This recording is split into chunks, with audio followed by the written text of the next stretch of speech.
Bismillahirrahmanirrahim. Selamat bergabung kami ucapkan kepada seluruh peserta tryout Akbar UPAMI dan Widya Medika 2025. Walaupun waktu sudah menunjukkan pukul 18.30, tetapi semangat tidak boleh padam. Agar makin semangat, kita mulai dengan pantun ya. Pagi hari makan kelapa, kelapanya enak bikin tertawa. Hari ini kita berjumpa untuk acara yang istimewa. Bismillahirrahmanirrahim. Assalamualaikum warahmatullahi wabarakatuh. Teman-teman pejuang hukum, senang sekali rasanya saya Farah Salsabila bisa memandu kegiatan pembahasan tryout Akbar UPEM Bidan Widya Medika 2025 hari ini Sabtu 26 April 2025. Selamat malam teman-teman semua, apa kabar? Semoga selalu dalam keadaan sehat dan kita yang hadir saat ini secara virtual, semoga senantiasa bahagia, sejahtera, dan dalam lindungan Tuhan Yang Maha Esa. Teman-teman pejuang hukum, gimana nih kesannya setelah mengerjakan soal tryout kemarin?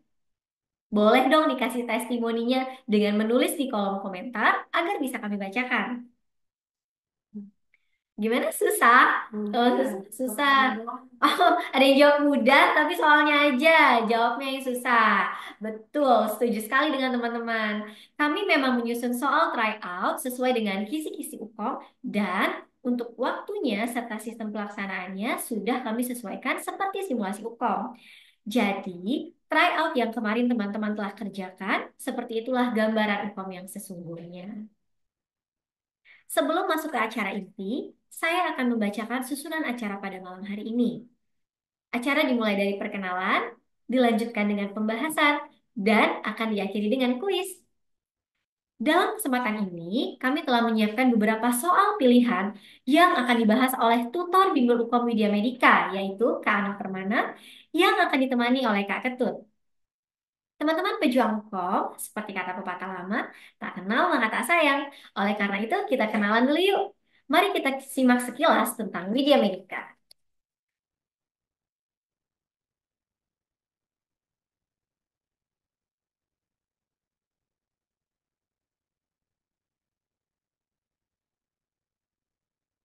Baik teman-teman, perlu teman-teman ketahui bahwa Bimbel Widya Medika merupakan pelopor pertama bimbel kebidanan di Indonesia.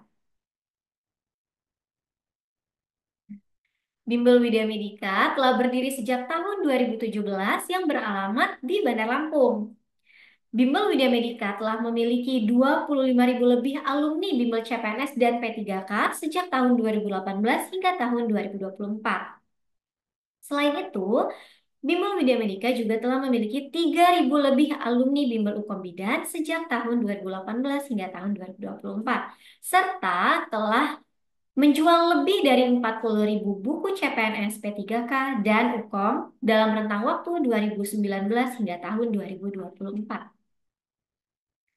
Nah, ini nih produk bimbel dari Widya Medika. Di antaranya yaitu ada bimbel SKD Kedinasan Tatap Muka, bimbel SKD CPNS Tatap Muka, bimbel SKB CPNS Bidan Online, bimbel UKOM D3 Kebidanan Tatap Muka, bimbel UKOM Online D3 dan Profesi Bidan, tryout SKB CPNS Bidan, tryout P3K Bidan, tryout P3K Perawat, tryout UKOM Bidan D3 dan Profesi Bidan.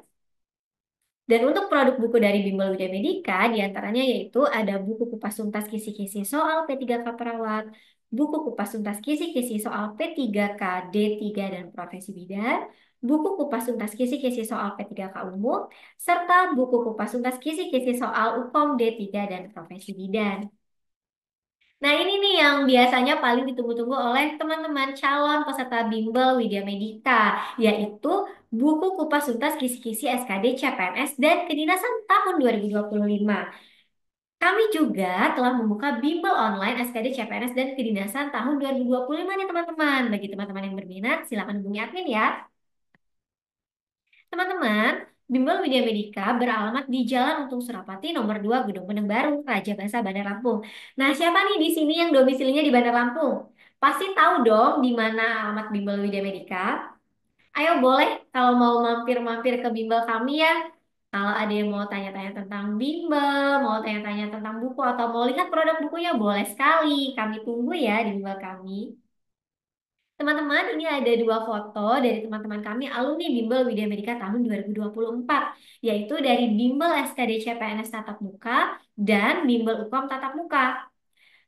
Mungkin perlu teman-teman ketahui ya bahwa Bimbel Widya Medika ini pada awalnya hanya menyelenggarakan program Bimbel UKOM secara offline atau tatap muka. Namun, sejak tahun 2020, Bimbel Widya Medika telah menyelenggarakan Bimbel UKOM Bidan yang juga dapat diselenggarakan secara online. Nah, teman-teman, dalam proses pembelajaran Bimbel UKOM Widya Medika, teman-teman akan didampingi oleh beberapa tutor. Di antaranya yaitu ada Kak Niwayan Ana Permanasari, SSTMKes, kemudian ada Kak Bidan Anissa Beladina, STRK, dan saya sendiri, Farah Salsabila. Oke teman-teman, untuk informasi dan pendaftaran bimbel serta tryout, teman-teman bisa menghubungi admin 1 dan 2 yang nomornya sudah tertera di layar ya. Dan untuk pemesanan buku juga dapat diorder melalui Shopee dan TikTok Shop kami. Lalu jangan lupa untuk follow-follow sosial medianya Widya Medika untuk mendapatkan informasi-informasi terbaru dan terlengkap. Jangan sampai ketinggalan ya teman-teman. Mungkin untuk perkenalannya segitu dulu ya. Akan kita lanjut ke sesi berikutnya. Baik teman-teman semua, sebelum memulai sesi pembahasan, saya sarankan kepada teman-teman untuk tetap mengikuti rangkaian acara di Zoom ini hingga selesai. Karena apa? Karena di akhir sesi nanti kita akan bermain kuis berhadiah. Siapa di sini yang mau hadiah? Pasti mau semua dong. Boleh nggak nih kita spill dulu hadiahnya? Boleh ya, Min ya? Oke, nih hadiahnya teman-teman. Nanti di akhir kita akan bermain kuis. Dan bagi satu orang yang beruntung dalam kuis tersebut, akan kita berikan giveaway berupa buku kupas tuntas kisi-kisi soal hukum. Ini bukunya nanti akan dikirimkan sesuai dengan jenjang pendidikannya ya. Teman-teman bebas untuk memilih bagi peserta yang menang. Boleh yang D3, boleh juga yang profesi. Oleh karena itu stay tune ya sampai akhir acara nanti. Jangan sampai kelewatan pembahasan dan kuisnya. Oke? Baik teman-teman, kalau begitu langsung saja kita mulai sesi pembahasan tryout Ukom Bidan Widya Medika tahun 2025. Kepada Kak Ana Permanasari dan Kak Ketut, kami silahkan. Mulai sesi pembahasan soal, perkenalkan terlebih dahulu mungkin ya teman-teman, nama saya Ana. Saya adalah tutor untuk Bimbel P3K Bidan dan juga Bimbel online untuk UKOM. Kalau teman-teman sering mengikuti live, nah suara yang kalian dengar itu adalah suara saya. Didampingi oleh admin Kak Ketut. Teman-teman. Nah, untuk sesi pembahasan soal ini, teman-teman, kita akan membahas beberapa soal yang sudah dipilih oleh kami untuk kita bahas secara rinci dan supaya teman-teman punya bayangan, oh ternyata kalau ikut bimbel di Widya Medika tuh kayak gini gitu ya. Jadi harapannya teman-teman jadi mendapatkan ilmunya iya gitu ya dan dapat paparan terkait bimbel juga iya. Oke, kita mulai saja langsung pembahasan soalnya. Nah, seperti yang sudah diumumkan oleh admin di WhatsApp di grup bahwa kita tidak membuka mikrofon ya teman-teman, memang sengaja mikrofonnya dinonaktifkan agar tidak ada suara-suara yang mengganggu. Kalau seandainya ada pertanyaan yang ingin teman-teman sampaikan, silakan disampaikan di kolom komentar. Nanti akan dibalas oleh admin atau dibahas oleh saya kalau pertanyaannya berhubungan dengan soal. Seperti itu. Kita mulai ya. Saya bisa langsung share screen di sini? Oke, bisa. Apakah layarnya sudah terlihat, teman-teman? Sudah terlihat? Sudah? Baik. Kalau sudah terlihat, kita langsung mulai saja pembahasan soal kita hari ini dari soal yang pertama. Nah, untuk soal yang pertama ini ada seorang perempuan yang usianya 28 tahun, G1P0A0, hamil 36 minggu datang ke PMB dengan keluhan gusingnya berdarah. Hasil pemeriksaannya, tanda vitalnya dalam batas normal, nadinya normal, napasnya normal, suhunya normal, DJJ-nya 136 kali per menit reguler. Apakah penyebab keluhan pada kasus tersebut? Nah, untuk soal-soal asuhan kehamilan, teman-teman nanti di UKOM itu akan cukup banyak muncul. Dan biasanya soal-soal asuhan kehamilan ini yang paling sering ditanyakan adalah terkait perubahan fisiologis dalam kehamilan dan bagaimana sih mekanismenya kok perubahan fisiologis itu bisa terjadi gitu. Nah, itu biasanya yang paling banyak muncul. Dan sayangnya perubahan fisiologis, bagaimana mekanisme fisiologinya, hormon-hormonnya itu yang paling sering teman-teman tuh lupa gitu ya, atau paling sering teman-teman tuh bingung harus jawab yang mana gitu. Karena tidak menguasai fisiologinya. Nah, itu harus ini ya, harus lebih ekstra belajar di topik-topik perubahan fisiologis karena memang dari tahun ke tahun itu paling banyak muncul. Contohnya yang paling sering muncul adalah soal terkait gusi berdarah seperti yang ada di soal ini, teman-teman. Kenapa sih ibu hamil itu gusinya jadi mudah berdarah? Gusi berdarah dalam kehamilan itu disebutnya dengan istilah epulis, teman-teman. Jadi gusi berdarah dan epulis itu istilah yang sama. Tadi kebetulan ada yang nanya juga, Kak, emang kalau UKOM soalnya ada bahasa Inggrisnya? Memang sebagian soal itu menggunakan istilah-istilah asing, teman-teman. Jadi mungkin kalian udah tahu tuh bahasa Indonesianya apa, tapi di soal itu dia buat tidak dalam bahasa Indonesia, tapi dia menggunakan istilah medisnya atau dia menggunakan bahasa Inggris. Jadi memang teman-teman harus mengetahui apa nama lain dari istilah-istilah kebidanan yang seringkali kita gunakan. Kalau kalian ikut di kami, di bimbel kami selalu ngasih tahu nama lainnya. Kayak misalnya gusi berdarah, kami kasih tahu juga kalau itu nama lainnya adalah epulis. Sehingga teman-teman tahu kalau ketemu soal yang opsinya epulis itu apa maknanya. Gitu ya. Nah, gusi berdarah atau epulis itu disebabkan teman-teman oleh peningkatan hormon estrogen dalam kehamilan. Kalau kalian masih ingat fisiologinya dalam kehamilan itu hormon estrogen meningkat dari trimester 1 terus naik sampai trimester 3. Nah, peningkatan hormon estrogen ini ada tujuannya. Ya, tujuannya hormon estrogen meningkat dalam kehamilan itu adalah salah satunya untuk mempersiapkan uterus. Jadi uterus itu dipersiapkan oleh estrogen supaya dia bisa membesar, supaya dia bisa mengikuti pembesaran janin. Nah, itu salah satu fungsinya kenapa estrogen itu meningkat. Kemudian estrogen itu juga meningkat untuk mempersiapkan supaya sirkulasi atau peredaran darah yang akan mengangkut oksigen dan nutrisi dari ibu ke janin itu lancar. Nah, sayangnya peningkatan estrogen ini selain dia untuk mempersiapkan kehamilan supaya bisa mengakomodasi pembesaran janin, dia juga pada akhirnya menyebabkan munculnya ketidaknyamanan gitu, teman-teman. Nah, ketika hormon estrogen itu meningkat, tadi saya bilang dia meningkat itu tujuannya adalah untuk mempersiapkan uterus, mempersiapkan peredaran darah gitu ya. Nah, di gusi kita, di mulut kita, si estrogen yang meningkat itu dia menyebabkan udem atau pembengkakan pada gusi ya. Nah, ketika gusinya membengkak, kemudian tadi estrogen itu menyebabkan pembuluh darah itu bertambah banyak untuk mempersiapkan sirkulasi oksigen dan nutrisi dari ibu ke janin. Di gusi itu juga terjadi hal yang sama, teman-teman. Pembuluh darahnya jadi bertambah banyak atau disebutnya dengan istilah hipervaskularisasi. Ya, ini adalah ketika pembuluh darah bertambah banyak, gitu ya.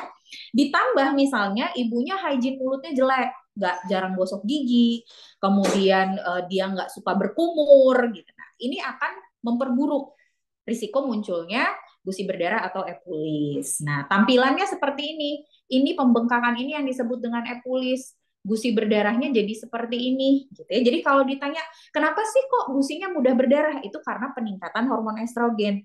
Lebih tepatnya lagi, hormon estrogen yang meningkat menyebabkan pembengkakan atau udema pada gusi dan juga pembuluh darah yang bertambah banyak atau hipervaskularisasi gusi. Sehingga jawaban yang tepat untuk soal ini adalah yang E, gitu ya. Terus kalau ditanya gimana caranya mengatasi kalau misalnya ibu hamil ini mengalami gusi berdarah. Nah, kalau ditanya gimana cara mengatasinya, teman-teman, maka salah satu cara yang bisa dilakukan itu adalah berkumur dengan air hangat dan garam. Kenapa garam, Kak? Karena garam itu dia bersifat antiseptik, teman-teman. Ya, kemudian berkumur dengan obat kumur khusus untuk obat kumur mulut. Gitu. Nah, itu adalah dua opsi yang bisa kita tawarkan ketika ibunya mengalami gusi berdarah. Nah, sampai di sini ada yang mau ditanyakan dulu mungkin teman-teman? Belum ada yang ditanyakan? Baik, kalau belum ada, kita lanjut ke soal berikutnya. Jangan lupa, gusi berdarah disebabkan oleh peningkatan estrogen, terjadi pembengkakan dan hipervaskularisasi pada gusi. Ya. Terus, masih tentang ketidaknyamanan dalam kehamilan. Di soal ini, ada seorang perempuan yang usianya 29 tahun G1P0A0, hamil 32 minggu, datang ke PMB dengan keluhan sering lemas dan pusing. Keluhannya semakin dirasakan, terutama saat tidur dalam posisi terlentang yang lama. Hasil pemeriksaannya, KU-nya baik, kesadarannya kompos mentis, tekanan darahnya menurun, nadinya normal, napasnya normal, suhunya normal. Presentasi janinnya kepala dengan DJJ masih dalam batas normal dan teratur. Hasil pemeriksaan hemoglobinnya 11 gram per sen. Apakah mekanisme penyebab pada kasus tersebut? Sebelum kita bahas apa penyebabnya, coba teman-teman tentukan dulu apa yang terjadi pada ibu ini. Masalah apa yang muncul? Ketidaknyamanan apa yang muncul dalam kasus ini? Ada yang bisa menjawab? Apa masalah yang terjadi pada ibu ini? Nama masalahnya apa? Ketika ibu hamil itu jadi gampang pusing ketika dia berbaring terlentang. Pusing, lemas, berkunang-kunang saat dia bangun setelah berbaring. SHS. Terus, ada lagi yang punya jawaban lain? Anemia. Ada yang jawab anemia. Coba, yang jawab anemia dasarnya apa? Apakah ibu ini anemia? Tidak, teman-teman. Kenapa tidak anemia? Karena kadar hemoglobinnya normal. Jadi bukan anemia ya. Anemia itu kalau kadar Hb-nya itu atau hemoglobinnya kurang dari 11 gram per sen. Nah, sedangkan di dalam soal ini dia pas 11. Jadi dia bukan anemia. Anemia salah ya. Terus apa dong yang terjadi? Tadi ada yang jawab supine hypotension? Ada. Oke. Jadi masalah yang terjadi pada ibu ini disebut dengan istilah supine hypotension atau disebut juga dengan istilah sinkop atau disebut juga dengan istilah hipotensi transien. Ada yang pernah mendengar? Apa itu sinkop, supine hypotension, hipotensi transien? Nah, kondisi ini teman-teman adalah rasa pusing yang muncul tiba-tiba atau hipotensi yang muncul secara sementara akibat ibunya itu terlalu lama berbaring terlentang. Ya, makanya disebut supine hypotension karena berbaring terlentang itu istilahnya adalah supine. Ya. Nah, apa yang terjadi pada ibu ketika dia berbaring terlentang? Coba kalian perhatikan ke sini. Ketika ibu berbaring terlentang, kalian lihat janin yang membesar ini dia menekan pembuluh darah yang ada di bawah uterus. Pembuluh darah apa ini yang tertekan ini yang warna hitam? Ini adalah aorta dan vena cava inferior namanya teman-teman. Ya, jadi aorta itu ada di tengah, vena cava inferior itu ada di tengah tapi agak ke kanan. Kedua pembuluh darah ini tertekan oleh uterus yang membesar ketika ibunya posisinya berbaring. Nah, itu kenapa ketika pembuluh darah ini tertekan, sirkulasi oksigen dari ibu ke janin, sirkulasi oksigen dari otak, dari jantung ke otak, jantung ke seluruh tubuh itu menjadi tidak lancar. Akibatnya terjadi penurunan tekanan darah yang menyebabkan ibunya pusing, gitu ya. Makanya dianjurkan ibu hamil itu posisinya tidak terlentang, tapi berbaring miring ke kiri.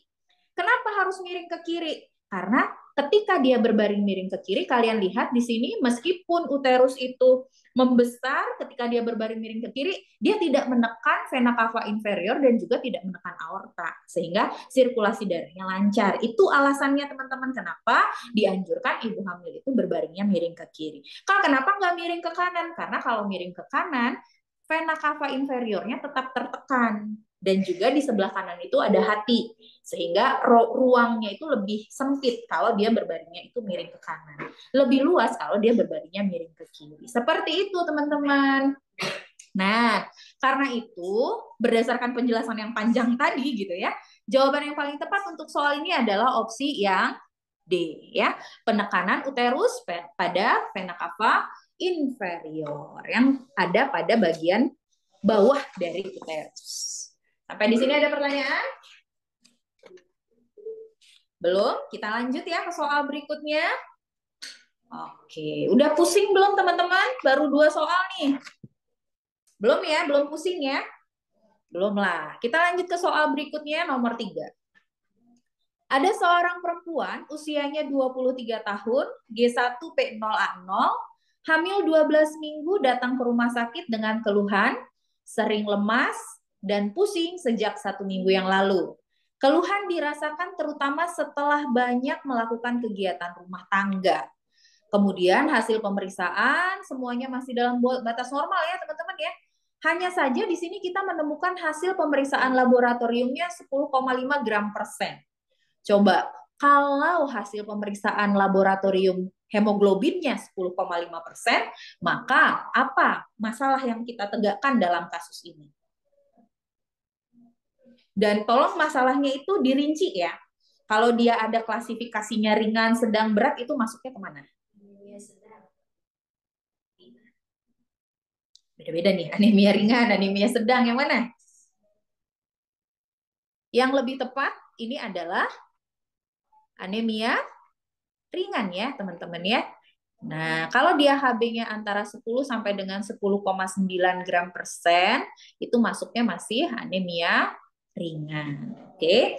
Nah, sekarang pertanyaan dalam soal adalah, kenapa kok ibu ini ketika dia hamil, hemoglobinnya menurun?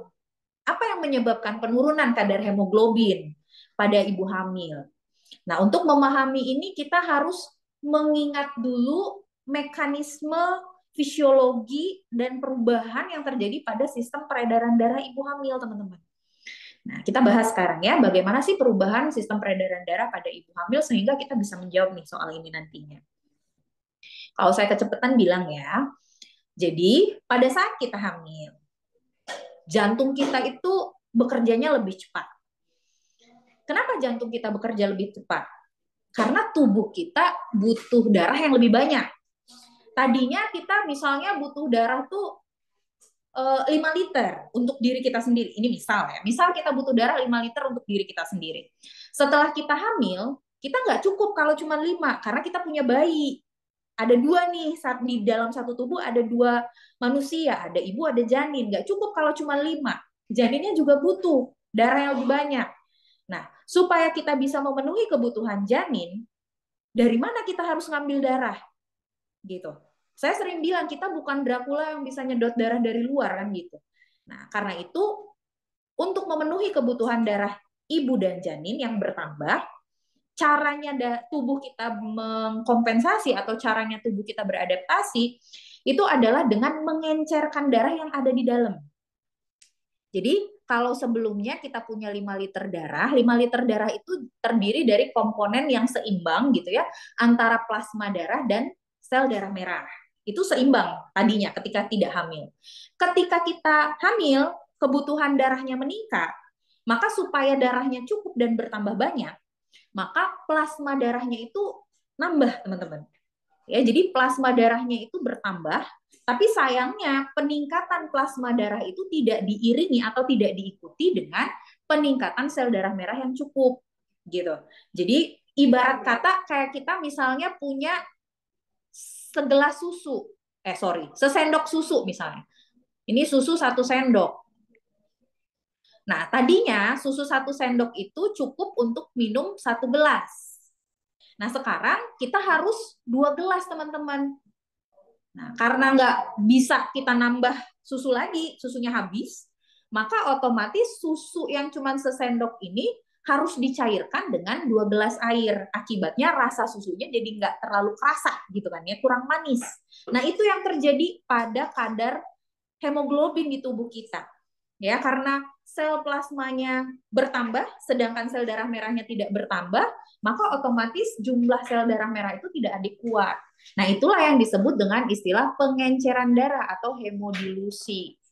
gitu ya. Pengenceran darah atau hemodilusi ini mengakibatkan penurunan kadar hemoglobin yang akhirnya bermanifestasi dalam bentuk anemia dalam kehamilan kita. Seperti itu. Nah, berdasarkan penjelasan tadi di soal, maka jawaban yang tepat untuk soal ini yang mana, teman-teman? Peningkatan volume plasma. Ya, yang D, betul ya. Plasma darah yang meningkat tidak diikuti dengan peningkatan sel darah merah sehingga terjadi hemodilusi, kadar hemoglobinnya menjadi menurun. Nah, itu kalau ditanya kenapa terjadi anemia fisiologis dalam kehamilan. Bisa dipahami sampai di sini? Bisa kita lanjut ke soal berikutnya? Lanjut. Nah, pinter. Yuk, soal nomor 4 sekarang. Ada seorang perempuan yang usianya 21 tahun, G1P0A0, hamil 20 minggu datang ke PMB dengan keluhan lemas dan sering pusing. Hasil anamnesisnya, ibu mengatakan tidak nafsu makan sejak hamil dan enggan meminum tablet FE-nya karena membuat mual. Hasil pemeriksaannya, semua tanda vital dalam batas normal, tetapi konjungtiva dan mukanya pucat dengan kadar hemoglobin 8,2 gram per DL. Apakah asuhan yang paling tepat diberikan pada kasus tersebut? Nah, untuk menjawab soal ini, teman-teman, kalian harus hafal dulu kategori atau kriteria anemia dalam kehamilan. Ya, dalam kehamilan itu anemia itu didefinisikan ketika kadar hemoglobin itu kurang dari 11 di semua trimester. Trimester 1, trimester 2, trimester 3. Kalau kadar hemoglobinnya kurang dari 11 itu sudah kita sebut anemia. Nah, anemia itu bisa kita bagi-bagi lagi. Ada anemia ringan ketika kadar hemoglobinnya antara 10 sampai dengan 10,9 gram persen. Ada anemia sedang ketika kadar hemoglobinnya di antara 7 sampai dengan 9,9 dan ada anemia berat ketika kadar hemoglobinnya itu kurang dari 7 gram persen. Hafalkan ya, karena ini pasti banget keluar dalam soal, teman-teman. Nah, bagaimana asuhannya? Untuk anemia ringan dan anemia sedang, sekali lagi saya ulangi, untuk anemia ringan dan anemia sedang, penanganannya sama ya teman-teman ya. Apa penanganannya? Kita berikan tablet FE 2 kali 1 tablet, dan setelah kita berikan tablet FE-nya 2 kali 1 tablet, kita evaluasi kadar hemoglobinnya dalam waktu 1 bulan.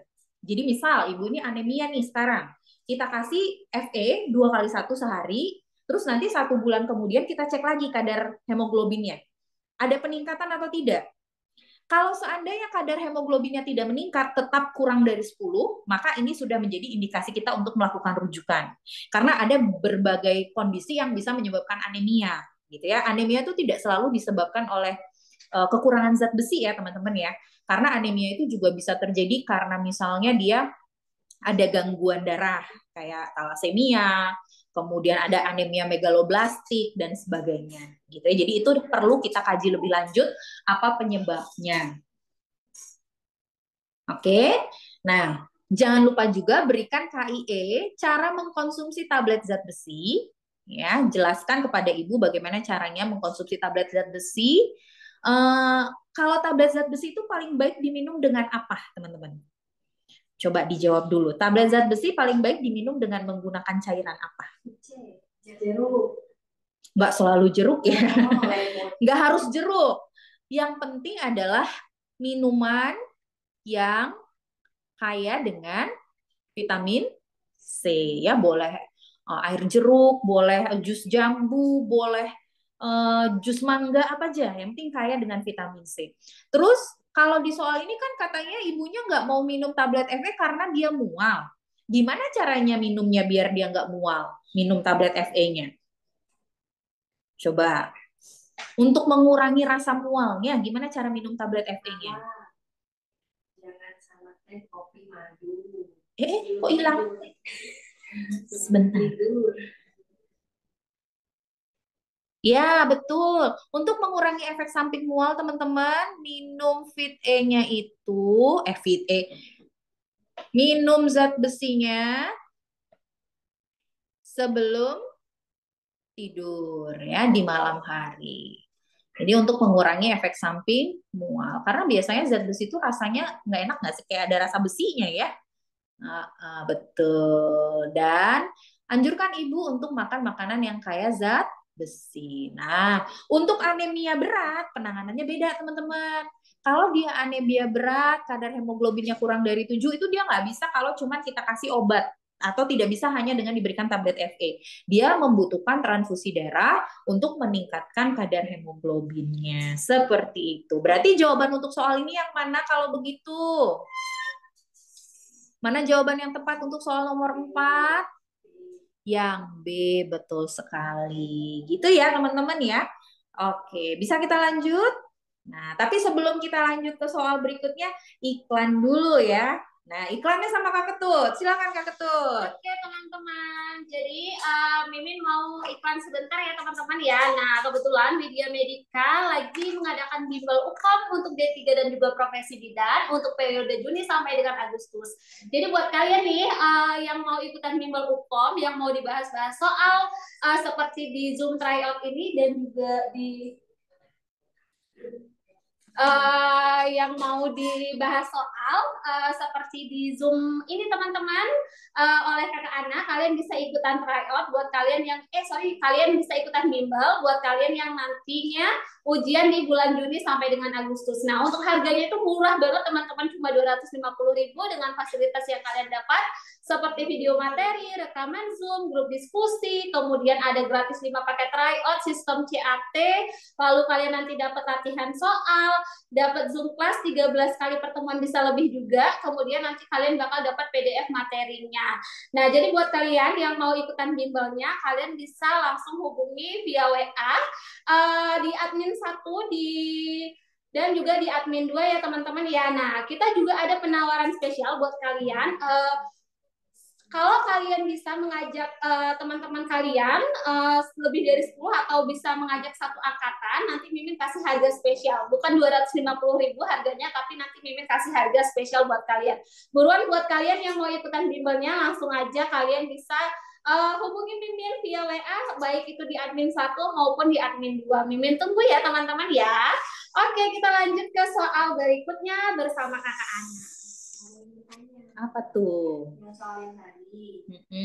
Kan di soal ada keterangan dengan mengonsumsi tablet Fe. Kenapa jawabannya bukan KIE atau konsumsi makanan tinggi zat besi?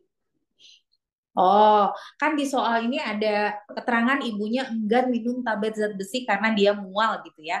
Kenapa enggak diberikan penkes tentang cara mengkonsumsi tablet Fe? Karena gini teman-teman, kan fokus masalahnya di sini adalah kadar hemoglobinnya itu di bawah nilai normal. Nah, kalau kadar hemoglobinnya di bawah nilai normal, maka fokus asuhan kita adalah pemberian zat besi dengan dosis yang tepat supaya anemianya teratasi. KIE cara mengkonsumsi tablet zat besi, KIE cara atau makanan yang kaya zat besi memang juga dibutuhkan, tetapi bukan prioritas utamanya karena yang menjadi masalah utama itu adalah kadar hemoglobinnya yang di bawah nilai normal sehingga pemberian tablet Fe-nya harus dimodifikasi. Kalau yang tadinya dia minumnya 1, ini dia harus minum 2 untuk mengatasinya. Tambahannya dia perlu mendapatkan KIE cara mengkonsumsi tablet zat besi dan juga makanan kaya zat besi. Jadi kayak di soal ini memang opsi jawabannya ada semua gitu ya. Tetapi kalau ketemu soal seperti ini, kalian harus tahu dulu fokus masalahnya yang mana. Diurutin prioritas masalahnya. Ada ibu yang nggak mau minum tablet Fe dan kadar HB-nya yang udah 8 gitu. Maka yang mana duluan nih yang harus kalian kasih prioritasnya? Tablet Fe-nya dulu atau cara mengkonsumsi tablet Fe-nya atau makanan yang kayak zat besinya? Nah, utamanya itu kan modifikasi dosis tablet Fe-nya dulu gitu supaya dosisnya tepat untuk mengatasi anemianya yang sudah 8,2. Gitu teman-teman ya. Mungkin nanti kalau kalian belajar lebih dalam lagi sama kami, kita selalu ngingetin di awal pertemuan itu biasanya kami ada tips dan trik cara membaca soal teman-teman. Dan di tips dan trik itu salah satunya nih saya kasih tahu aja ya sekarang ya. Salah satu tips dan triknya adalah opsi jawaban itu memang sengaja dibuat mengecoh. Ada beberapa jawaban yang benar, secara teori. Tetapi untuk memilih jawaban yang tepat itu kita harus menyesuaikan dengan apa prioritas masalah yang ada di dalam soal seperti itu. Ya, bisa lanjut? Oke? Oke. Nah, kita ke soal nomor 5 sekarang. Seorang perempuan usianya 25 tahun, G2P1A0, hamil 28 minggu datang ke PMB untuk melakukan kunjungan ulang. Hasil anamnesisnya, ibu sering merasa pusing dan mudah lelah. Hasil pemeriksaan konjungtivanya merah muda dengan hasil pemeriksaan tanda-tanda vital semuanya masih dalam batas normal. DJJ-nya 120 kali per menit, kadar hemoglobinnya 8,5 gram persen. Berarti lagi-lagi di dalam soal ibunya mengalami anemia ya teman-teman ya. Nah, anemianya anemia sedang. Apa diagnosa potensial janin yang mungkin muncul? Kadangkala kalian tidak jeli membaca soal sehingga yang terbaca cuma diagnosa potensialnya. Tapi kalian lupa untuk membaca janinnya atau tidak terbaca nih janinnya karena buru-buru baca soalnya. Kalau yang ditanya diagnosa potensial janin, berarti sebenarnya opsi jawaban bisa kita eliminasi ya. A. Abortus. Abortus bisa kita eliminasi karena di sini usia kehamilan ibu sudah 28 minggu. Abortus itu kita definisikan adalah terhentinya kehamilan ketika usia kehamilan itu masih di bawah 20 minggu atau ada referensi yang menuliskan ketika kehamilan itu di bawah 24 minggu. Jadi udah lewat nih abortus, sudah enggak. Terus yang B, IUGR. Bisa jadi karena itu IUGR itu intrauterine growth restriction ya teman-teman ya, IUGR itu intrauterine growth restriction. Ada yang tahu bahasa Indonesianya IUGR? Apa bahasa Indonesia teman-teman? Bahasa Indonesianya adalah pertumbuhan janin terhambat ya. Oke, nanti kalau misalnya dia udah lahir, gitu ya, ini ketika dia masih di dalam kandungan, ketika dia masih jadi janin ya, di dalam uterus. Nah, kalau dia masih di dalam uterus, terus dia lebih kecil dari usia kehamilannya, itu kita sebut dengan IUGR. Kalau misalnya dia sudah lahir, sudah dilahirkan, sudah oe-oe dia, jadi bayi, disebutnya apa dia? Kalau lahirnya kecil, ya, kalau dia sudah lahir, kita sebutnya dengan istilah BBLR atau bayi dengan berat badan lahir rendah. Jadi, teman-teman bedakan ya, IUGR itu ketika masih dalam perut, masih jadi janin, kalau udah lahir, terus dia kecil, itu disebutnya BBLR. Oke, terus gangguan HIS, karena yang ditanya janin bukan, atau nia uteri juga bukan janin, retensio placenta tidak berhubungan dengan anemia. Jadi jawabannya jelas, yang B. Sekarang kalau saya ubah opsi jawabannya, A misalnya fetal distress, terus B misalnya IUGR, C IUFD, D BBLR. Nah, kalau opsi jawabannya seperti ini, kan janin semua nih. Yang mana yang akan kalian jawab?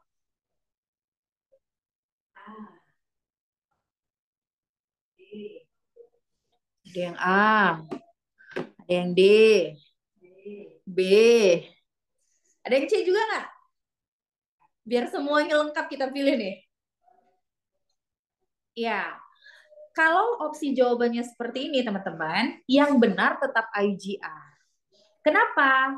Kalau misalnya kita jawab fetal distress, di soal ini denyut jantungnya normal 120. Jadi dia tidak fetal distress. Kita kan menjawab soal itu harus sesuai dengan data yang ada di dalam soal.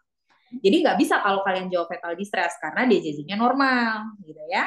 Terus kalau IUFD, IUFD juga nggak bisa teman-teman.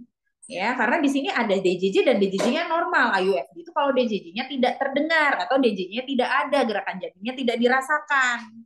Salah kalau kalian jawab IUFD. BBLR, kan yang ditanya janin, bukan bayi. Kalau janin itu AIJR. Kalau dia udah lahir, baru kita sebut BBLR. Gitu ya. Nah, itu teman-teman. Jadi kalian harus jeli melihat data yang ada dalam soal ketika memilih jawaban yang tersedia. Bisa kita lanjut sampai di sini?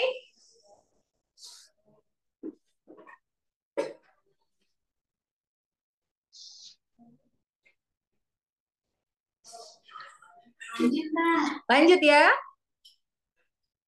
Soal nomor 6. Nah, ini soal nomor 6 padahal mudah ya teman-temannya, tapi ternyata masih banyak yang salah loh di tryout. Kenapa banyak yang salah ya? Apa kalian masih bingung menentukan diagnosa preeklamsia, eklamsia, hipertensi kronis, hipertensi gestasional, superimpos preeklamsia, preeklamsia, eklamsia? Masih bingung? Kalau udah nggak bingung, kita langsung jawab nih. Kalau masih bingung, kita bahas. Masih bingung? Oke, kita belajar menentukan diagnosa hipertensi ya.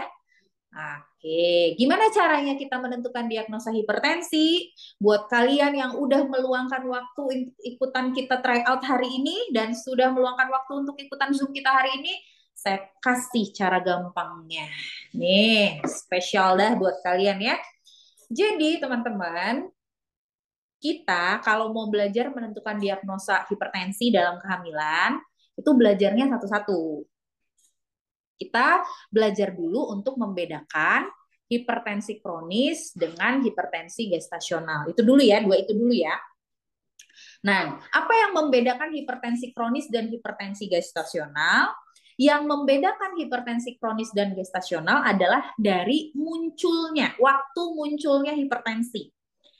Hipertensi kronis itu adalah ketika gejala hipertensinya itu sudah muncul sejak sebelum hamil. Jadi si ibu tuh emang sebelum hamil udah darah tinggi.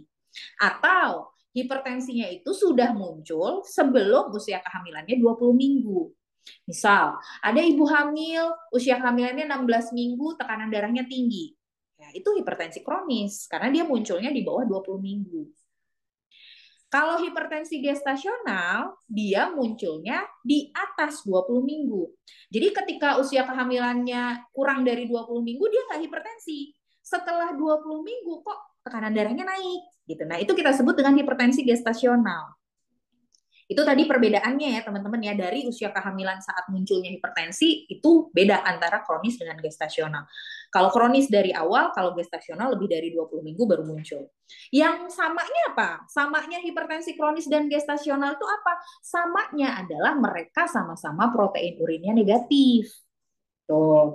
Jadi bisa kita simpulkan kalau dia tekanan darahnya tinggi di usia kehamilan kurang dari 20 minggu ketika protein urinnya negatif, kronis. Ketika dia tekanan darahnya tinggi tapi baru muncul ketika usia kehamilannya di atas 20 minggu, proteinnya negatif, hipertensi gestasional. Sampai di situ paham? Nah, kalau udah paham bedanya kronis sama gestasional, sekarang kita bedakan. Apa bedanya hipertensi gestasional dengan preeklamsia? Sebelum kita bahas bedanya, samanya apa? Hipertensi gestasional dengan preeklamsia, teman-teman, sama-sama munculnya itu di atas 20 minggu. Sekali lagi saya ulangi, hipertensi gestasional sama preeklamsia dan juga preeklamsia berat itu munculnya sama-sama di atas 20 minggu. Terus yang membedakan hipertensi gestasional dengan preeklamsia atau preeklamsia berat, apakah yang membedakan adalah kalau dia preeklamsia atau preeklamsia berat, protein urinnya positif. Oke, jadi kalau hipertensi gestasional itu usia kehamilan di atas 20 minggu tiba-tiba hipertensi tapi proteinnya negatif. Kalau preeklamsia muncul di atas 20 minggu hipertensinya dan protein urinnya itu positif. Oke, sampai di situ bisa? Nah, sekarang gimana Kak ngebedain preeklamsia sama preeklamsia berat? Yang membedakan preeklamsia dengan preeklamsia berat, teman-teman, itu adalah tekanan darah. Sekali lagi saya ulangi, yang membedakan preeklamsia dengan preeklamsia berat itu adalah tekanan darah, bukan protein urin. Karena teman-teman kadang-kadang ngelihat protein urinnya, terus langsung bikin diagnosa, nggak bisa.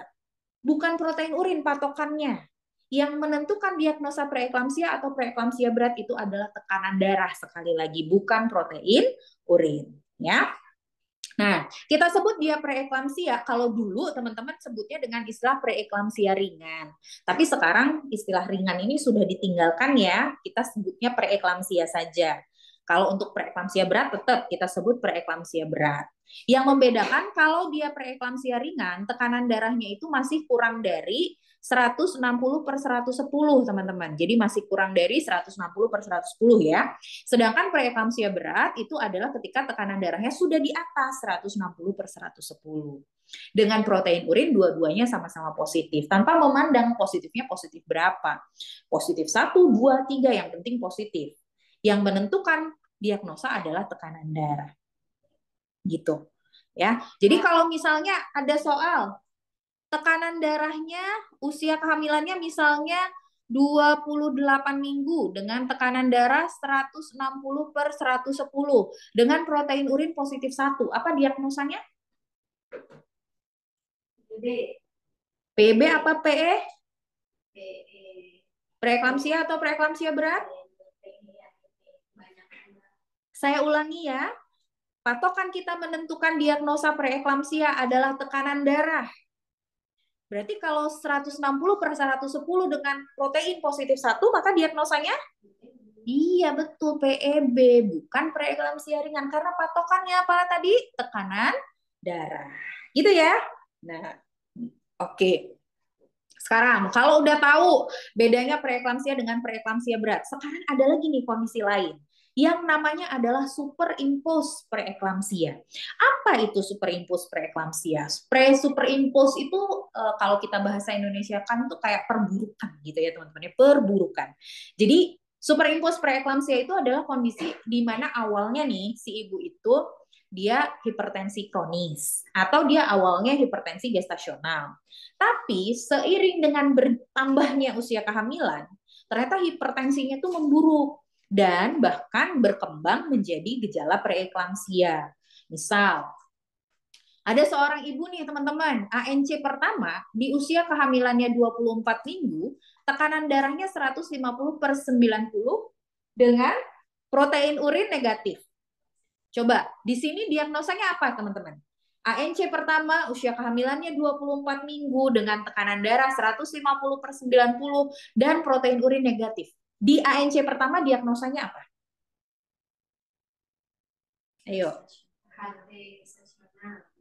Lebih dari 20 minggu proteinnya negatif. Berarti hipertensi gestasional, betul. Nah, sekarang kalau misalnya ternyata ketika dia datang lagi nih ANC yang ketiga sama kalian di usia kehamilan 36 minggu, loh kok tekanan darahnya makin tinggi, loh kok protein urinnya yang tadinya negatif jadi positif.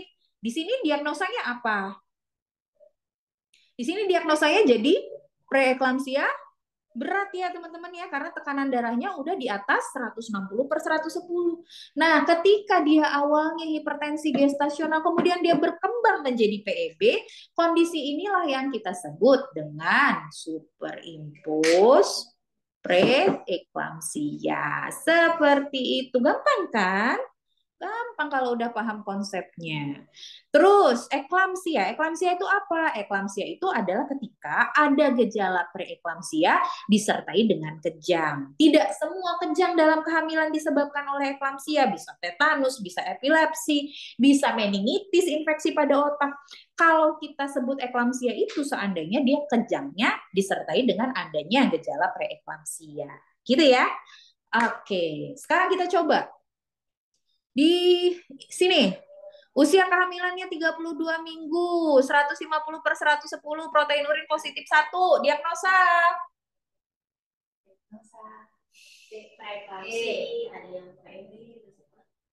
Preeklamsia atau preeklamsia berat?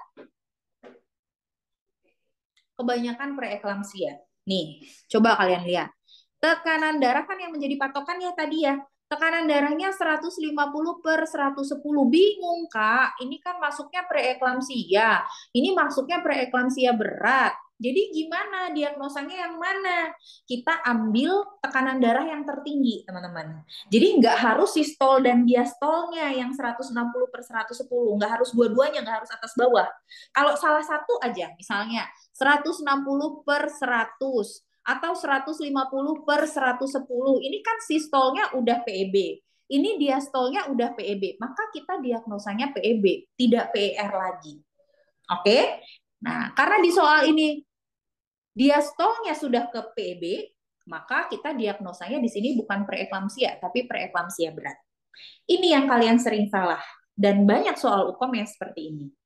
Oke, jadi untuk PEB itu tidak harus sistol dan diastolnya sama. Salah satunya aja, sistolnya aja atau diastolnya aja itu udah kita bisa diagnosa PEB. Seperti itu. Lanjut ke soal yang kedua. Usia kehamilan 24 minggu, tensinya 150/90 dengan protein negatif. Diagnosa. Ya, ini gampang ya, gestasional. Yang ketiga, apa yang ketiga? 28 minggu, tensinya 150/90, protein positif. Ya, ini preeklamsia. Yeay, pinter kalian sekarang udah bisa. Coba sekarang ke soal, kalau begitu jawabannya apa?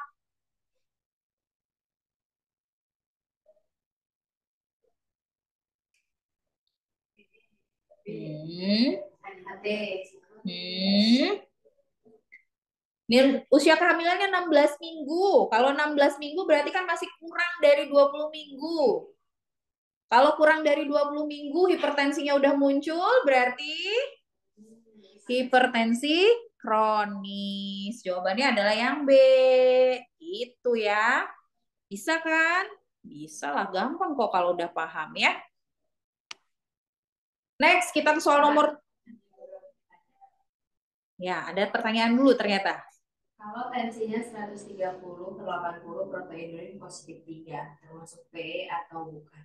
Kalau tekanan darah 130/80 dengan protein urin positif 3, termasuk preeklamsia atau tidak. Jadi gini, kan penentuan diagnosa hipertensi itu adalah tekanan darah, teman-teman.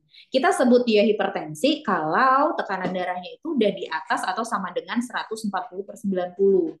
Jadi kalau dia masih 130/80 itu bukan preeklamsia, bukan hipertensi. Tapi Kak, protein urinnya positif. Yang harus kalian ingat adalah pemeriksaan protein urin itu tingkat positif palsunya itu tinggi, teman-teman. Positif palsu itu gimana ngejelasinnya? Positif palsu itu kayak misalnya yang harusnya dia nggak positif, tapi hasilnya menunjukkan positif.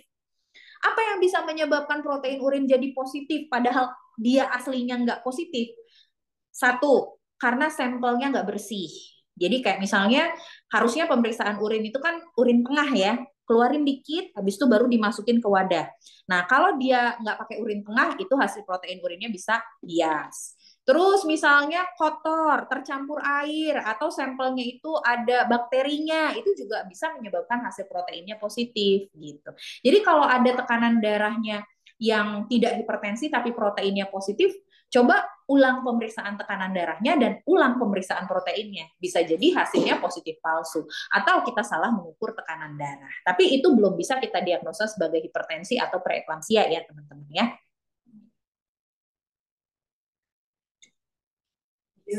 Ya, kita lanjut dulu ya ke soal berikutnya karena masih banyak soal yang belum kita bahas.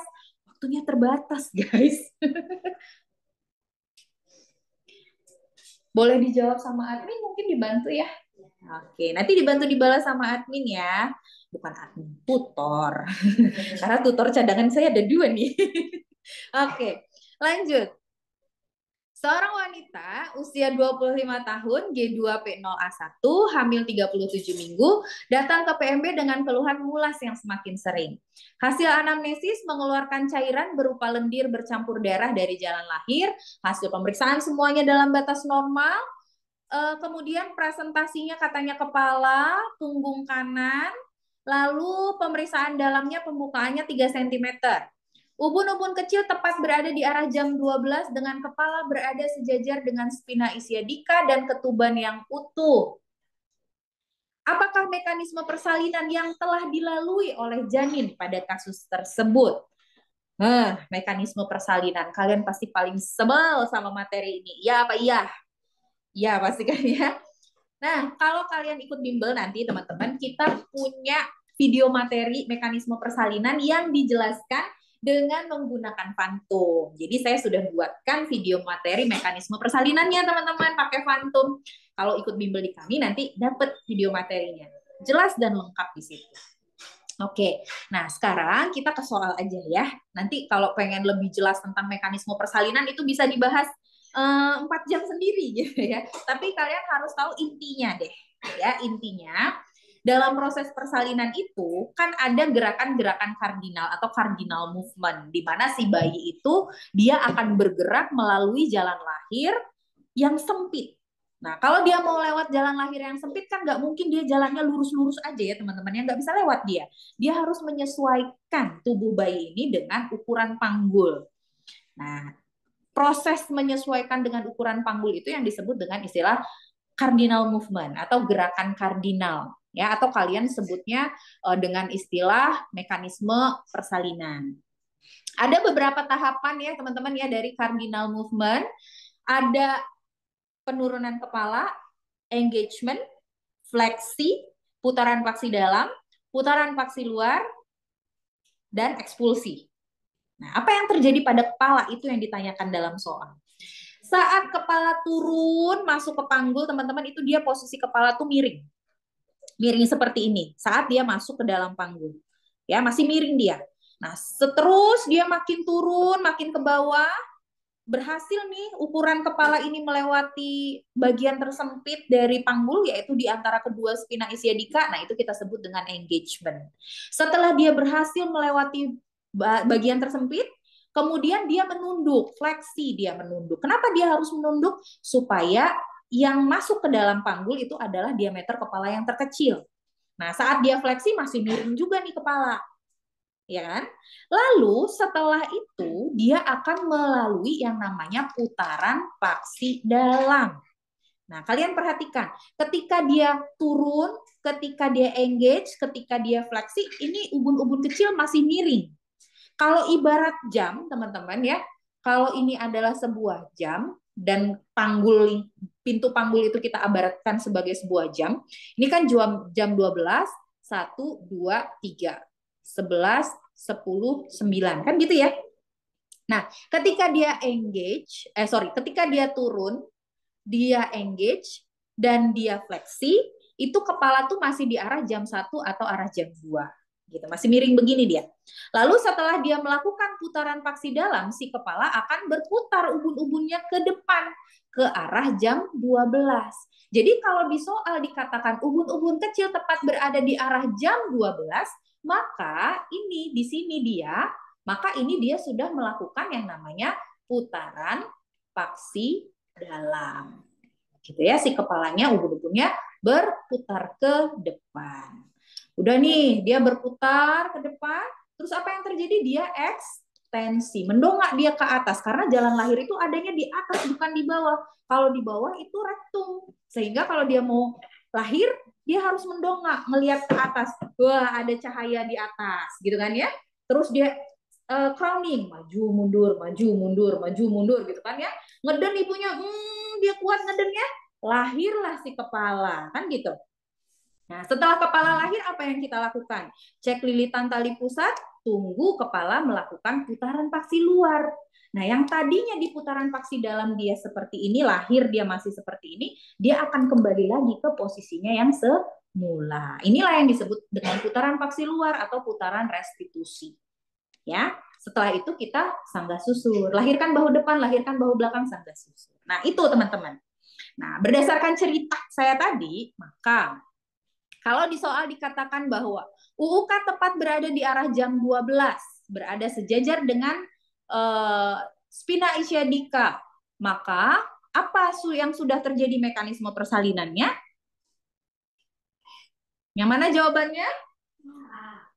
Ya, betul yang A. Dia sudah selesai melakukan putaran paksi dalam. Yang B salah karena kalau fleksi dia belum di arah jam 12.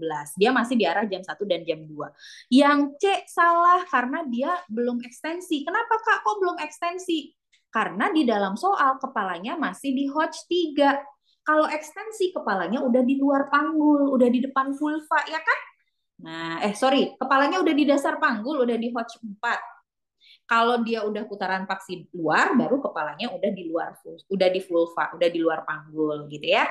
Ini salah, ini salah, ini salah. Ya sudah, jawabannya tinggal yang A.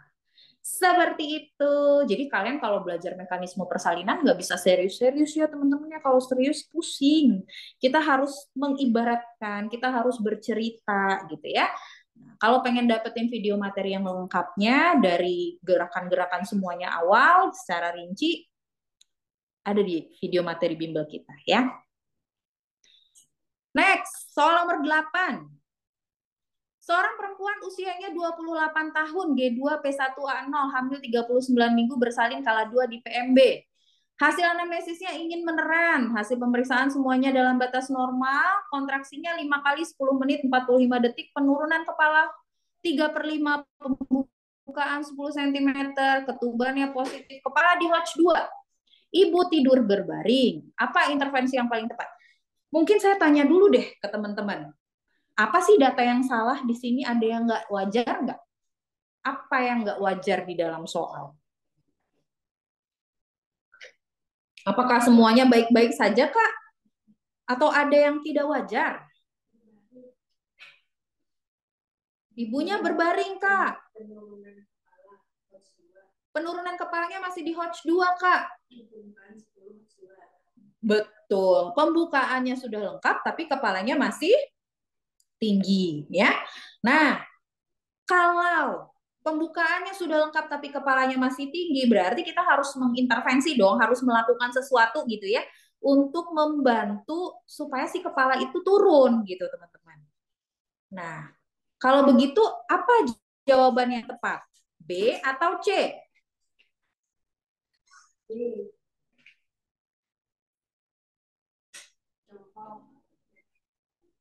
Bebek semua?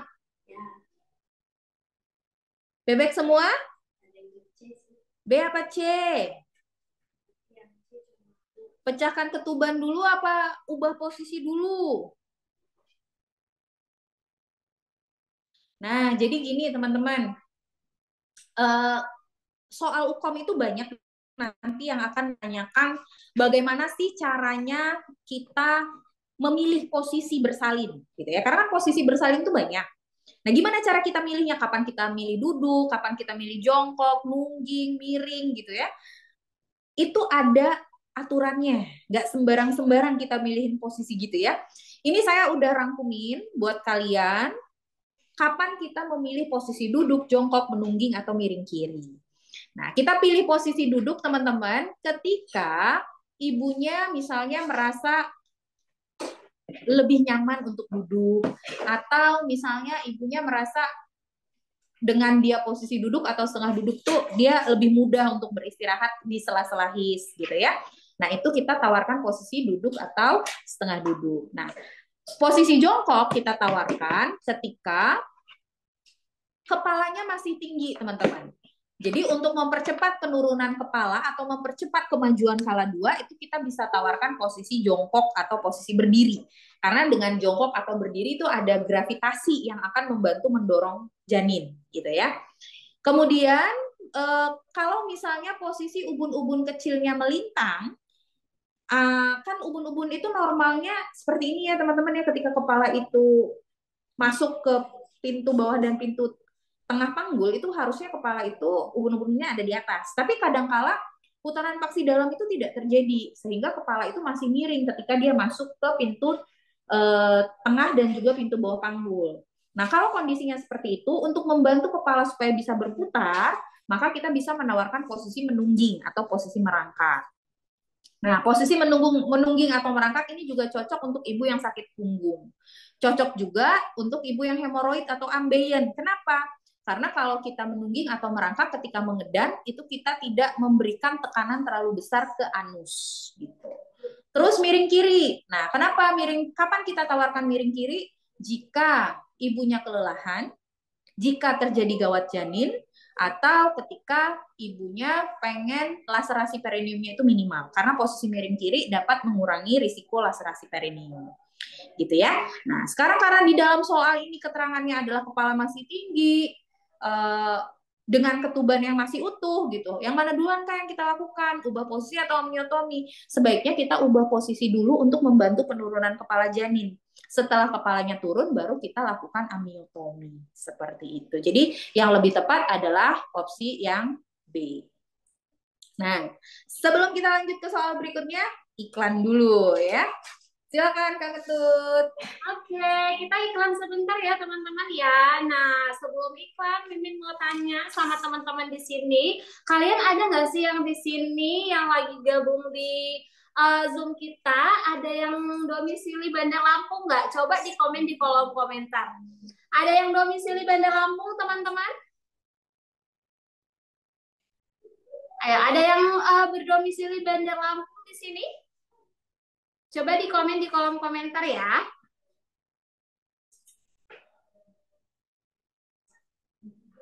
Nah, kalau kalian ada yang berdomisili di Bandar Lampung, teman-teman, kita juga buka bimbel untuk UKOM D3 Kebidanan, bimbel tatap muka dengan harga 1.200.000 dan biaya pendaftarannya hanya 100.000. Nah, buat kalian juga, jika kalian bisa mengajak teman kalian satu aja, nanti Mimin kasih diskon, nanti Mimin kasih potongan 50.000 buat kalian. Nah, untuk fasilitasnya apa aja sih Kak kalau bimbel offline? Untuk fasilitasnya itu ada 24 kali pertemuan tatap muka, gratis modul, ada 5.000 soal, kemudian gratis 5 paket tryout CAT, tutor S2 Universitas Terkemuka, soal pengkayaan maksimal 25 orang per kelas, dan ada bonus bimbel online-nya juga teman-teman. Nah, kelasnya juga udah full AC. Jadi buat kalian yang berdomisili Bandar Lampung, kalian bisa ikutan bimbel UKOM offline-nya di uh, kantor kami ya teman-teman ya. Mungkin kalian sudah pada tahu ya teman-teman ya untuk lokasi bimbel Widya Medika. Nah, kalian nanti bisa datang langsung untuk pendaftaran atau kalian bisa WA admin di admin 1 maupun di admin 2 yang sudah tertera di gambar ya teman-teman ya. Nanti kalian bisa screenshot aja, kemudian kalian nanti hubungi Mimin untuk pendaftaran bimbel UKOM D3 kebidanannya. Ini untuk periode Juni ya teman-teman ya. Nah, untuk batas pendaftarannya sampai tanggal 2 Mei aja. Jadi sebelum tanggal 2 Mei kalian harus sudah daftar karena kita akan mulai kelasnya di tanggal 3 Mei ya teman-teman ya. Oke, sampai jumpa teman-teman di tanggal 3 Mei nanti di kelas offline. Jadi buat kalian yang berdomisili di Bandar Lampung, kalian bisa langsung hubungi kami di WhatsApp ataupun kalian bisa langsung aja datang ke bimbelnya Widya Medika. Terima kasih. Kita lanjut ke soal. Sekian iklannya. Kita lanjut ke soal lagi ya. Nah, ini yang teman-teman bilang katanya Kak kok ada bahasa Inggrisnya gitu ya soal UKOM-nya. Emang iya Kak nanti di soal UKOM ada bahasa Inggrisnya? Ada teman-teman, ada beberapa istilah-istilah asing yang muncul di soal. Nah ini contoh soal yang muncul di UKOM periode Maret kemarin ya. Di periode Maret kemarin ada soal ini nih teman-teman. Nah sebelum kita bahas soalnya, kalian harus tahu dulu istilah yang biasanya digunakan untuk mendefinisikan masalah di proses persalinan. Ya, mungkin kalian kalau di praktek menggunakan istilah yang berbeda-beda. Ada yang pakai istilah partus macet, partus lama, pemanjangan fase laten, pemanjangan fase aktif dan lain-lain. Nah, tetapi kalau kalian melihat di referensi gitu ya, kalian coba lihat modulnya WHO.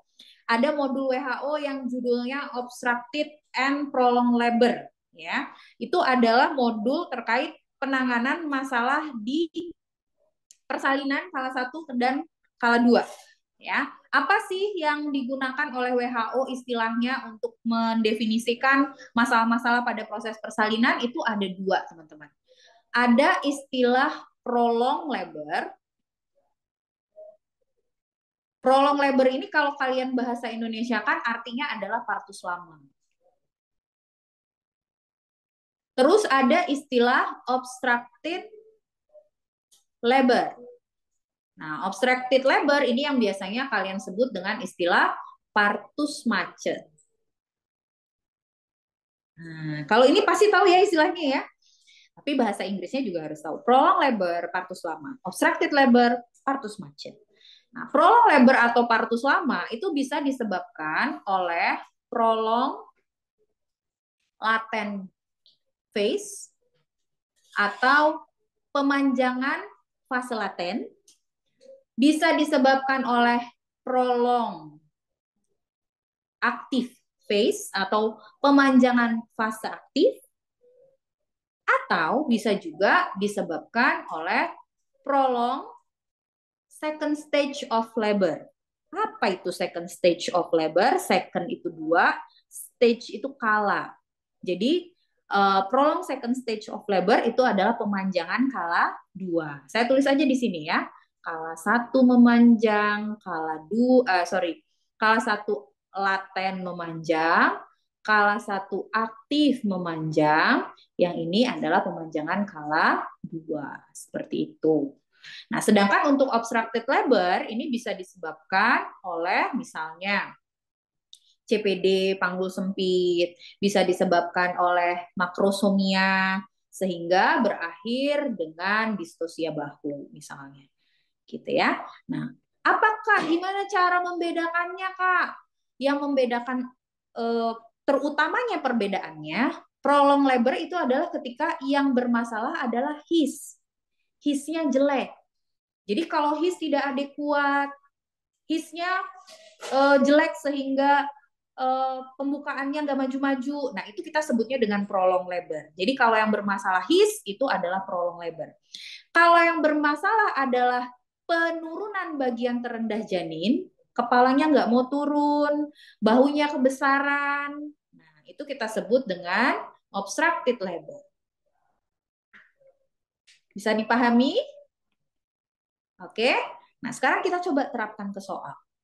Kepala di Hodge 4, berarti kepala itu sebenarnya turun. Hisnya 4 kali 10 menit dengan lama 40 detik. DJJ 140 kali per menit. Sudah dipimpin meneran selama 1 jam. Berarti ini tuh dia di kala 2. Kepalanya udah Hodge 4, berarti turun. Tapi hisnya cuma 4 kali 10 menit 40 detik. Padahal di kala 2. Kala 2 itu harusnya hisnya sudah paling tidak intensitasnya itu di atas 45 detik, teman-teman. Berarti ini yang masalah adalah his, ya kan? Maka bukan obstructed labor, bukan shoulder dystocia, bukan laten karena udah pembukaan lengkap di kala 2, maka jawabannya adalah yang C, prolong second stage of labor. Bisa dipahami?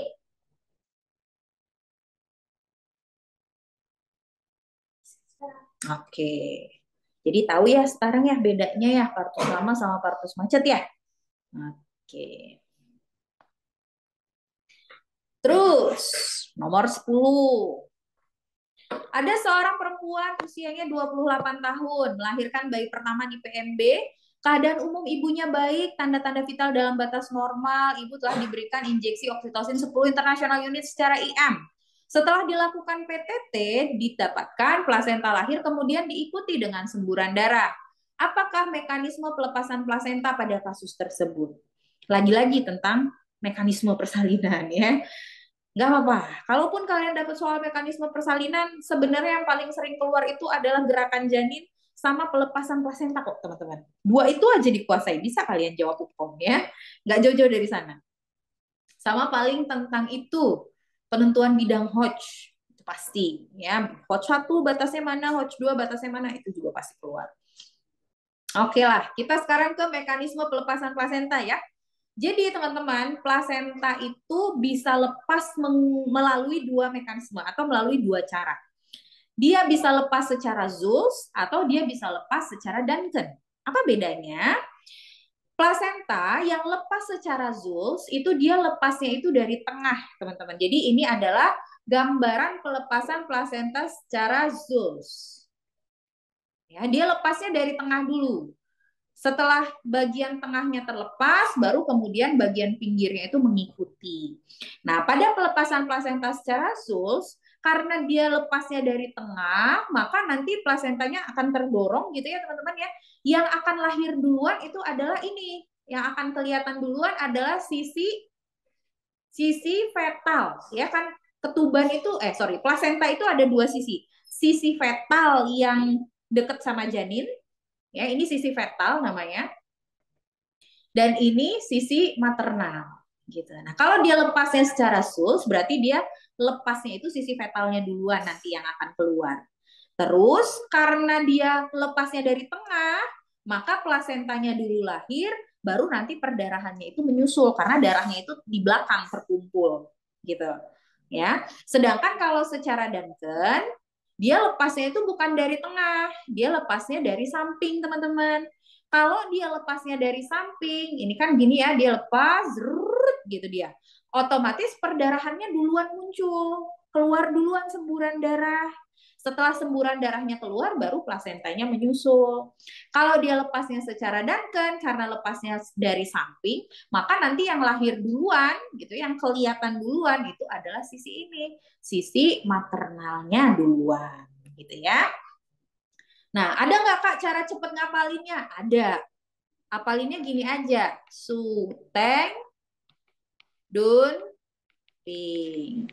Sus lepas dari tengah dan Ken lepas dari samping. Gampang deh. Kalau dia semburan darahnya belakangan, plasentanya duluan lahir, berarti dia lepasnya dari tengah. Kalau dia lepasnya dari tengah, berarti pelepasan plasentanya secara sus. Maka jawabannya adalah yang A. Gampang kan?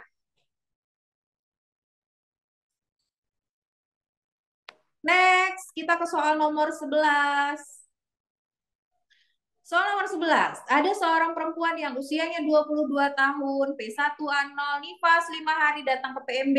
Ibu mengeluh bayinya tidak mau menyusu karena puting ibu tenggelam.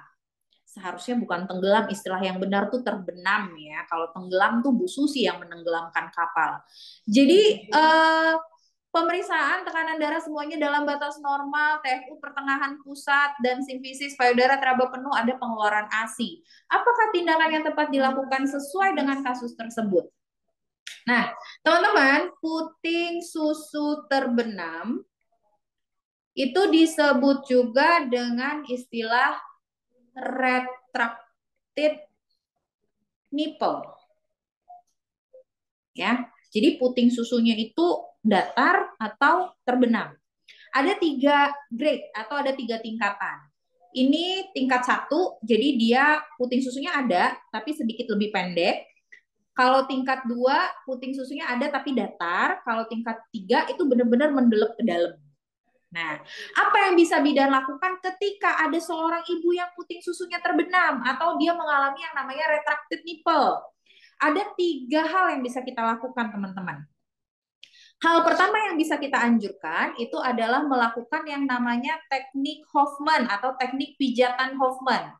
Teknik Hoffman ini dilakukan dengan memijat puting susu ke arah samping dengan jempol dan ke arah atas bawah. Ini tujuannya adalah untuk membantu mengeluarkan si puting. Terus kita juga bisa bantu mengeluarkan puting dengan menggunakan spad yang dimodifikasi. Ya, kita pakai spad modifikasi. Biasanya kalau spad modifikasi teman-teman sering melakukan. Dan kita juga bisa menggunakan alat yang namanya nipple puller. Nipple puller ini alat untuk mengeluarkan puting ya, teman-teman ya. Dia bentukannya kayak apa sih yang buat ngongek-ngongek es krim gitu ya? Scoop, scoop, scoop. Nih bukan scoop. Kalian dulu zaman kecil ada nggak sih kalau beli es itu yang lewat depan rumah tuh kengok kengok gitu ya? Nah bentukannya begitu. Beda beda zaman sih kita ya. Es tungtung ya, tungtung mah bunyinya tuh. Ah, itulah ya. Adalah tukang es yang begitu. Beda zaman ya agak susah ya. Nah, jadi gitu teman-teman. Itu adalah 3 hal yang bisa kita lakukan untuk mengatasi puting susu yang terbenam atau retracted nipple. Teknik Hoffman, spad modifikasi, atau menggunakan nipple puller. Yang harus diingat adalah berikan edukasi ke ibu bahwa segala bentuk puting susu itu pasti bisa menyusui. Nggak jadi alasan, aduh puting susunya terbenam nggak bisa nyusuin, aduh puting susunya kegedean nggak bisa nyusuin. Enggak, segala bentuk puting bisa menyusui.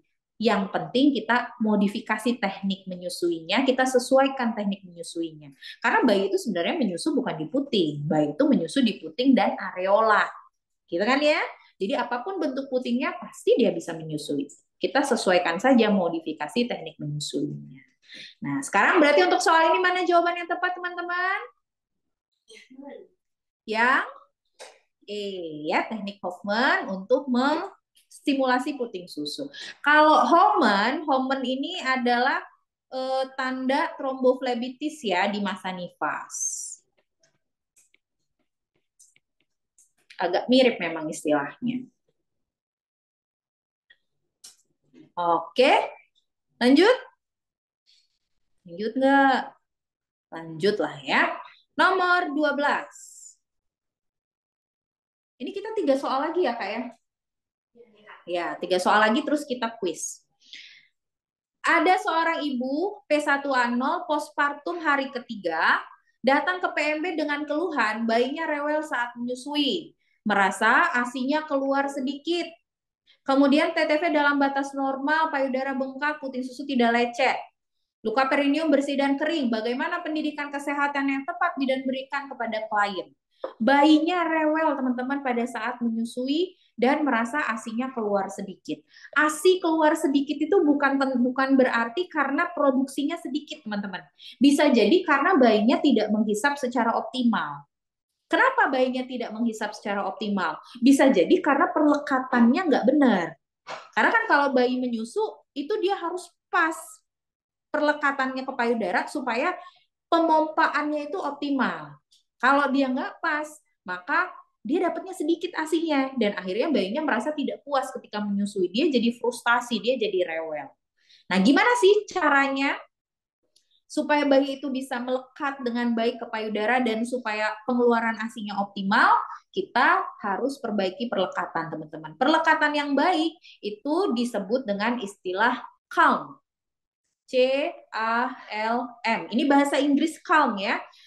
C-nya itu adalah chin, A-nya itu adalah areola, L-nya itu adalah lips, dan M-nya itu adalah mouth. Apa maksudnya? Maksudnya adalah ketika bayi menyusu, pastikan dagu menempel pada payudara. Nah, ini contoh yang benar. Dagu menempel pada payudara. Terus, areola. Saat bayi menyusu, harusnya yang masuk ke mulut bayi itu adalah puting dan sebagian areola. Nih, lihat. Putingnya masuk dan sebagian areola juga masuk. Kenapa harus puting dan sebagian areola? Karena sinus lactiferus, tempat ASI itu disimpan, itu ada di areola, teman-teman. Jadi kalau dia menyusunya sampai areola, si sinusnya itu terpompa secara optimal. Jadi ASINya keluarnya juga deres lancar. Kalau dia menyusunya hanya di puting seperti ini, yang sinusnya nggak kena, nggak terpompa, akibatnya ASINya yang keluar cuma sedikit. Dan biasanya kalau cuma di puting seperti ini, jadi gampang lecet puting susunya, gitu ya.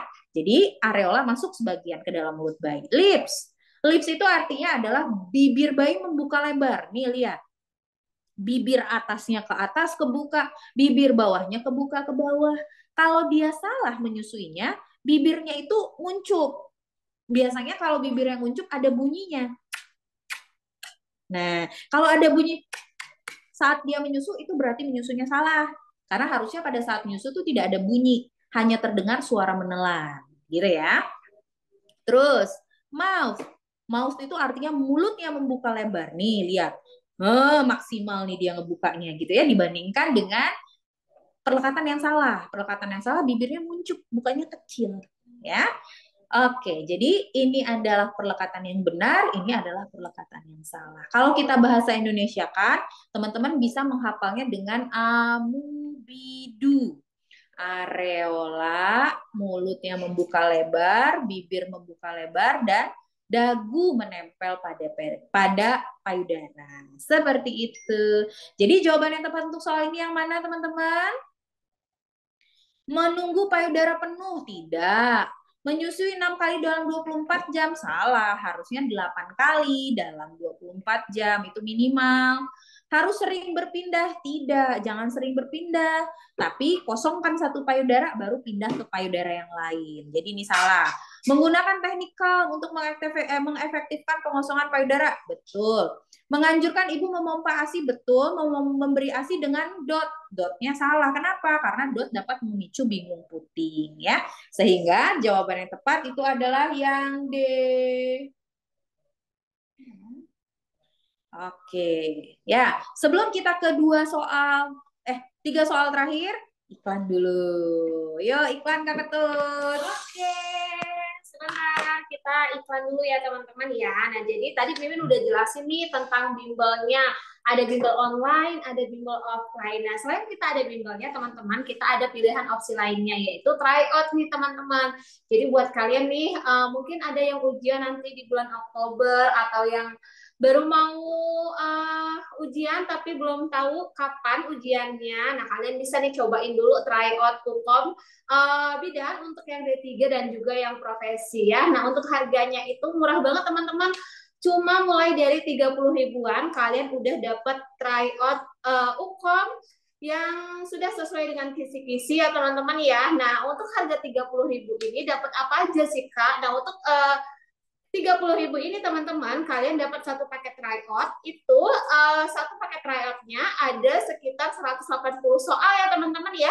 Kemudian soalnya itu juga sudah sesuai dengan kisi-kisi, ada skornya, kemudian ada rankingnya juga, lalu ada pembahasan, kunci jawaban. Pokoknya lengkap banget teman-teman, kalian gak akan rugi untuk ikutan tryoutnya. Jadi buat kalian yang mau ikutan tryout, bisa langsung hubungi kami via WA, baik itu di admin 1 ataupun admin 2 yang sudah tertera di layar ya teman-teman ya. Langsung aja kalian bisa screenshot dari sekarang untuk tryoutnya, kemudian kalian langsung aja hubungi Mimin. Nah, buat kalian Mimin ingetin lagi, kalian yang mau ikutan bimbel baik itu online ataupun offline, langsung aja hubungi kita ya teman-teman ya, karena batas pendaftarannya itu cuma sampai tanggal 8 untuk yang online, dan untuk promonya itu sangat-sangat terbatas sekali teman-teman, jadi siapa cepat dia dapat. Buat kalian yang mau ikutan tryout bisa langsung DM ke TikToknya Widya Medika, atau kalian bisa hubungi kami via WA ya. Kalian bisa hubungi kami via WA untuk pendaftaran bimbel ataupun tryoutnya. Mimin tunggu kalian untuk ikutan bimbel Ukom bareng kami di Widya Medika ya teman-teman ya. Kalian yang mau ikutan offline-nya bisa daftar ke kantor kami, ataupun kalian bisa hubungi via WA, atau kalau kalian bimbel online, kalian bisa hubungi kami via WA untuk pendaftaran bimbelnya. Mungkin segitu dulu buat kalian yang mau ikutan tryout, cepetan langsung via hubungi kami via WhatsApp ya teman-teman ya. Sorry, Mimin udah kebiasaan nih ya. Jadinya buat kalian yang mau ikutan tryout langsung aja WhatsApp ke admin 1 ataupun admin 2. Mimin tunggu. Lanjut. Tapi sebenarnya kalau saya menyarankan daripada ikut tryoutnya aja, mendingan ikut bimbel ya, karena harganya beda tipis. Kalau di bimbel kalian udah dapet video materi lengkap, terus dapet latihan soal dan pembahasan juga. Dan kalau di bimbel tuh kalian dikasih PDF materinya ya teman-teman. Jadi kayak ya udah nggak usah ngerangkum lagi, karena di pembahasan itu udah ada tabel-tabel ringkasan yang udah saya rangkumin buat kalian gitu. Yuk, next kita ke 3 soal terakhir. Soal nomor 13. Ada seorang bayi baru lahir 4 jam dibawa ke PMB dengan keluhan bayinya teraba dingin dan diam saja. Bayi tampak kebiruan. Bayi dingin setelah dimandikan oleh dukun. Hasil pemeriksaan suhunya 35,2 derajat Celcius. Apakah mekanisme kehilangan panas yang dialami oleh bayi tersebut? Kalau berdasarkan data dalam soal, si bayi mengalami hipotermia ya teman-teman ya, atau dia mengalami penurunan suhu tubuh. Nah, penurunan suhu tubuh ini dapat disebabkan oleh banyak kehilangan panas. Nah, gimana caranya bayi itu bisa kehilangan panas? Ada 4 mekanisme si bayi itu bisa kehilangan panas. Yang pertama adalah kehilangan panas secara evaporasi. Kehilangan panas secara evaporasi itu bisa terjadi ketika ada cairan yang menguap di tubuh bayi. Atau gampangnya, biar kalian gampang ingat, kehilangan panas secara evaporasi itu terjadi ketika bayinya basah dan tidak dikeringkan. Ya, jadi kehilangan panas secara evaporasi itu adalah ketika bayinya basah terus dia tidak dikeringkan, atau dikeringkan tapi dikeringkannya secara tidak optimal. Nah, itu berarti dia kehilangan panas secara evaporasi. Terus kehilangan panas secara konduksi. Kehilangan panas secara konduksi ini adalah ketika si bayi itu bersentuhan langsung dengan benda yang lebih dingin dari suhu tubuhnya. Ya, jadi ada sentuhan langsung dengan benda yang dingin. Contohnya apa? Yang paling sering di soal itu adalah ketika si bayi itu nggak pakai baju, terus kita timbang, terus timbangannya tuh nggak dialasin. Timbangan itu suhunya lebih dingin daripada bayi. Nah, ketika si bayi itu nyentuh permukaan timbangan, maka dia akan kehilangan panas tuh si bayi gitu ya. Nah, itu kehilangan panas secara konduksi. Gampangnya konduksi itu adalah kehilangan panas ketika ada sentuhan langsung dengan benda dingin. Kemudian kehilangan panas secara konveksi. Kehilangan panas secara konveksi ini adalah ketika si bayi kehilangan panas karena terpapar oleh aliran udara dingin. Jadi ketika si bayi itu terkena udara dingin, baik itu dari AC, dari kipas, dari AG, AG tahu AG? Angin gelembung ya. Apa tuh angin gelembung? Angin yang berasal dari jendela misalnya yang terbuka gitu ya. Nah, itu berarti dia kehilangan panas secara konveksi gitu ya, teman-teman ya. Banyak yang salah mengartikan AC itu katanya kehilangan panas secara radiasi, itu kurang tepat. AC itu kan aliran udara, teman-teman. Jadi dia kehilangan panasnya secara konveksi, bukan radiasi. Boleh dilihat di buku asuhan pada neonatus ya, yang dari Kemenkes tahun 2019. Itu udah diperjelas lagi di situ. Kemudian kehilangan panas secara radiasi.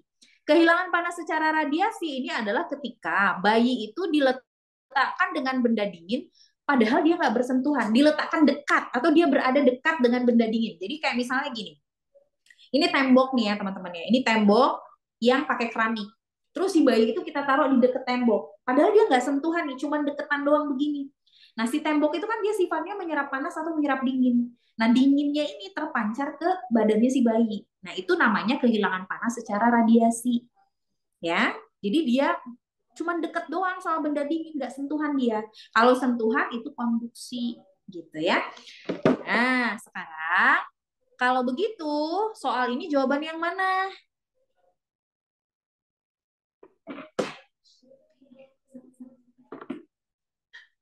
Jawaban yang mana? Dimandikan oleh dukun. Dimandikan berarti si bayinya basah. Kalau dia basah berarti ada cairan yang menguap dari tubuhnya sehingga kehilangan panasnya secara evaporasi. Jawabannya yang C. Terus nomor 14, sabar ya, satu soal lagi. Terus kita quiz. Kalau yang ngantuk coba berdiri dulu, regangkan tangan, stretching dulu ya. Nomor 14, seorang bayi usianya 1 hari lahir spontan di RS dengan keadaan terdapat celah pada bibir atas. Bayi kesulitan menghisap pada saat menyusu. Celah pada bibir atas. Apa diagnosanya teman-teman? Celah pada bibir atas. Diagnosanya adalah? Ya, betul. Betul, labioskizis. Labioskizis itu ada sumbing pada bibir. Kalau sumbing atau celahnya pada langit-langit namanya palatoskizis. Kalau celahnya pada bibir dan langit-langit, labiopalatoskizis. Gitu ya. Nah, pada bayi yang sumbing, entah itu sumbingnya di bibir atau sumbingnya di langit-langit, yang menjadi masalah adalah cara pemberian makannya, teman-teman. Karena bayi ini tidak bisa menyusu secara langsung, apalagi kalau sumbingnya besar ya. Kalau sumbingnya nggak besar, masih mungkin nih kita menyusu secara langsung, tapi dengan teknik tertentu. Kalau dia sumbingnya besar, maka tidak bisa dia menyusu secara langsung. Terus, kalaupun kita berikan dengan DOT, risikonya adalah tersedak. Karena celah ini menyebabkan saluran pernapasan dengan saluran pencernaan itu jadi nggak ada batas gitu ya teman-teman ya, sehingga risiko dia untuk tersedak. Nah, karena itu pada bayi dengan bibir sumbing atau langit-langit yang sumbing diperlukan modifikasi cara pemberian makan. Ya, bagaimana cara pemberian makan pada bayi sumbing? Yang pertama, untuk mencegah aspirasi, untuk mencegah supaya dia tidak tersedak, kita ketika memberi makan kita harus posisikan bayi duduk atau setengah duduk dengan sudut 45 derajat. Jadi kalian lihat di sini teman-teman, sudutnya harus 45 derajat di sini. Ya. Kemudian ketika misalnya sumbingnya kecil, terus kita mau mencoba untuk menyusui langsung, kita bisa menyusui dengan posisi dancer hand position. Gambarannya seperti ini. Jadi di dagu bayi itu ada tangan ibu yang menutup celahnya gitu ya. Itu namanya dancer hand position. Tapi ini biasanya cukup sulit kalau sumbingnya terlalu besar. Kalau sumbingnya minor itu bisa. Terus kalau misalnya dia tidak bisa menyusu secara langsung, maka kita bisa menggunakan dot khusus untuk bayi sumbing. Ini dotnya bentuknya seperti ini. Ini namanya adalah Haberman feeder, teman-teman. Haberman feeder. Ini dot khusus untuk bayi sumbing. Dia ininya apa sih namanya, ujung dotnya itu lebih panjang sehingga si ASI itu langsung masuk ke pangkal tenggorokan. Jadi risiko tersedaknya minimal gitu ya. Lalu kalau misalnya tidak punya Haberman feeder karena harganya lumayan mahal, bisa menggunakan sendok atau pipet plastik. Nah, kalau kenapa sendok atau pipet? Karena sendok atau pipet itu langsung memasukkan ASI ke pangkal tenggorokan, risiko tersedaknya minimal. Kalau misalnya tersedak gitu ya, maka kita bisa menepuk-nepuk punggung bayi secara perlahan seperti itu. Nah, berarti dari opsi jawaban yang ada, A. Menggunakan sendok betul, menggunakan botol salah, menggunakan plat salah, menyendawakan iya, tapi tidak solutif untuk bayi ini. Yang E. Merawat bayi di RS sampai operasi itu kurang tepat ya, karena operasi itu kan harus memenuhi yang namanya rule of 10. Gitu. Jadi dia harus memenuhi berat badan bayinya harus 10 pound dulu, usia bayinya di atas 10 minggu, kemudian kadar hemoglobinnya juga di atas 10 gitu. Nah, kalau belum itu belum bisa dioperasi. Karena itu bisa dirawat di rumah, tetapi pemberian makannya harus adekuat. Sehingga jawaban yang tepat untuk soal ini adalah yang A. Nah, sebelum kita ke kuis, iklan dulu ya Kak ya. Oh, satu lagi. satu lagi. Wah, diprotes admin. Satu lagi katanya. Baru 14. Sorry. Terlalu semangat untuk kuis ya. Seorang bayi laki-laki usia 10 bulan dibawa oleh orang tuanya ke puskesmas dengan keluhan tidak mau makan, rewel, dan demam. Hasil pemeriksaannya berat badannya 9 kg, nadinya 30 kali per menit, dan terdapat selaput abu-abu pada tenggorokan dan tonsil.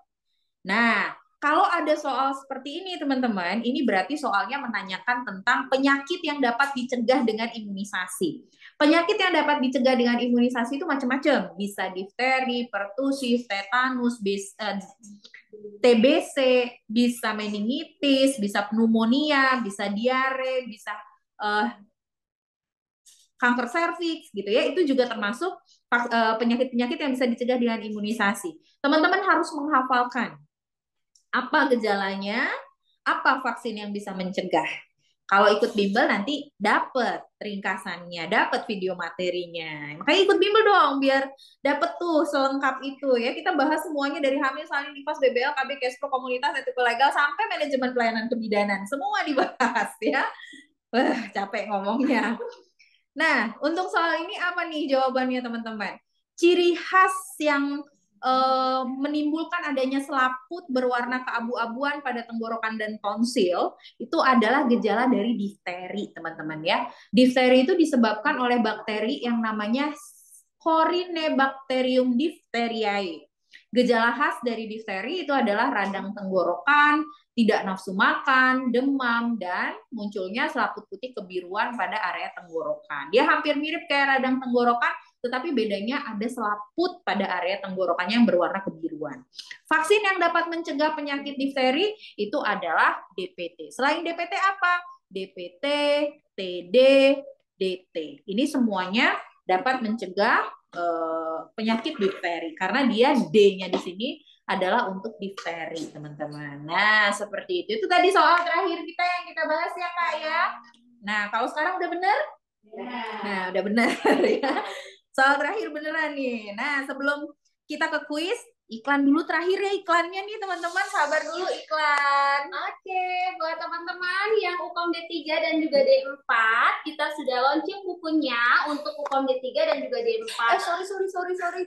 Oh, maafkan tangan beratku. Nah, untuk buku UKOM D3, teman-teman bisa beli di TikTok ataupun juga di Shopee kami ya teman-teman ya. Untuk UKOM yang buku UKOM yang D3, ini warnanya warna ungu teman-teman. Bukunya sudah lengkap, sudah ada latihan soal, sudah ada pembahasan, sudah ada kunci jawabannya juga. Untuk soal-soalnya juga sudah lengkap ya teman-teman ya. Dari hamil, bersalin, nifas, kemudian BBL, Cashflow, KB, komunitas, sampai dengan manajemen pelayanan kebidanan itu sudah ada di buku ini teman-teman. Dan sudah ada kunci jawaban pembahasan serta ada soal-soal simulasinya juga. Jadi buat kalian yang mau check out bukunya bisa check out di TikTok Shop kami dan juga di Shopee-nya Widya Medika ya. Untuk harganya 170.000. Kalau kalian check out di TikTok dan Shopee kami itu pasti kalian dapat harga diskon. Cus langsung aja kalian ke TikTok dan juga Shopee-nya Widya Medika. Dan ini buat kalian yang UKM profesi, kita juga sudah ada bukunya untuk yang tahun 2025 teman-teman. Kalau kalian mau langsung check out bukunya bisa langsung check out di TikTok dan juga di Shopee kami. Harga bukunya di 175.000. Tapi kalau kalian check out di TikTok dan di Shopee kami, apalagi pas Mimin lagi live, itu pasti banyak banget harga diskon dari Mimin. Jadi buat kalian yang mau check out bukunya langsung aja di check out dan langsung di payment di TikTok dan juga Shopee-nya Widya Medika. Ingat ya teman-teman ya, kalau mau check out bukunya langsung di TikTok dan juga Shopee-nya Widya Medika ya. Untuk bukunya juga sama teman-teman, sudah lengkap dengan latihan soal, pembahasan dan juga kunci jawaban. Jadi buat kalian yang mau langsung check out di TikTok dan juga Shopee kami. Ingat kalau kalian profesi bidan, ambil buku yang warna putih, warna pink. Sedangkan kalau kalian yang UKM D3 kebidanan, ambil buku yang warna ungu ini ya. Bisa di screenshot teman-teman biar kalian tidak lupa untuk bukunya. Langsung di check out dan di payment. Sudah ada soal-soal simulasinya juga. Oke.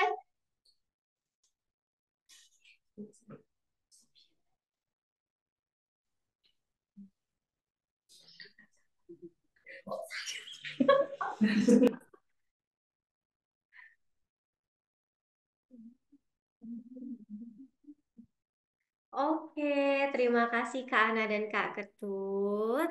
Pembahasan soalnya sangat jelas, rinci, dan tentunya mudah dipahami kan teman-teman? Gimana coba, seru nggak tadi pembahasan soalnya? Enak nggak teman-teman?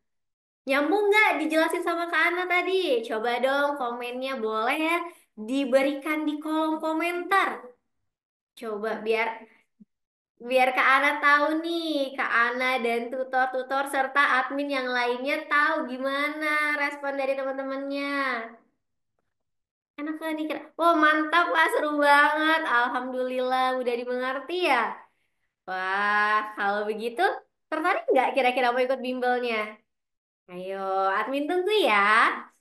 Udah di-share tuh tadi nomor adminnya. Untuk info lebih lanjut silakan hubungi ke nomor admin ya teman-teman ya. Kami tunggu loh. Terutama yang ada di Bandar Lampung boleh juga kalau mau main-main ke Bimbel Widya Medika ya. Kami tunggu di bimbel kami. Oke teman-teman, mantap Kak, jelas banget ya. Alhamdulillah. Kami senang sekali loh kalau respon teman-teman juga seseru ini ya. Jadi walaupun sudah malam tapi tetap semangat dan nggak ngantuk-ngantuk ya.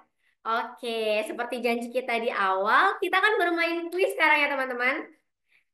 Tadi masih ingat kak, atau mungkin ada yang baru gabung nih. Coba kakak admin boleh pinjam giveaway-nya nih. Boleh nggak? Mau ditunjukin dulu biar semangat ya. Nih, nih giveaway-nya nanti kita mau kasih buku ini gratis, cuma-cuma tanpa ongkir sepeser pun. Semuanya bakal kita kasih free untuk kakak-kakak yang berhasil jawab kuisnya dengan benar dan cepat. Jadi kita mau pakai kuisnya ini menggunakan Kahoot ya teman-teman. Sebelumnya ada mungkin yang udah pernah pakai Kahoot ya. Oke, sekali eh, saya bantu ya. Oke. Terus tiba-tiba ada Syaila ya teman-teman, mohon maaf. Oke, saya bantu ya. Kita buka bersama-sama Kahoot.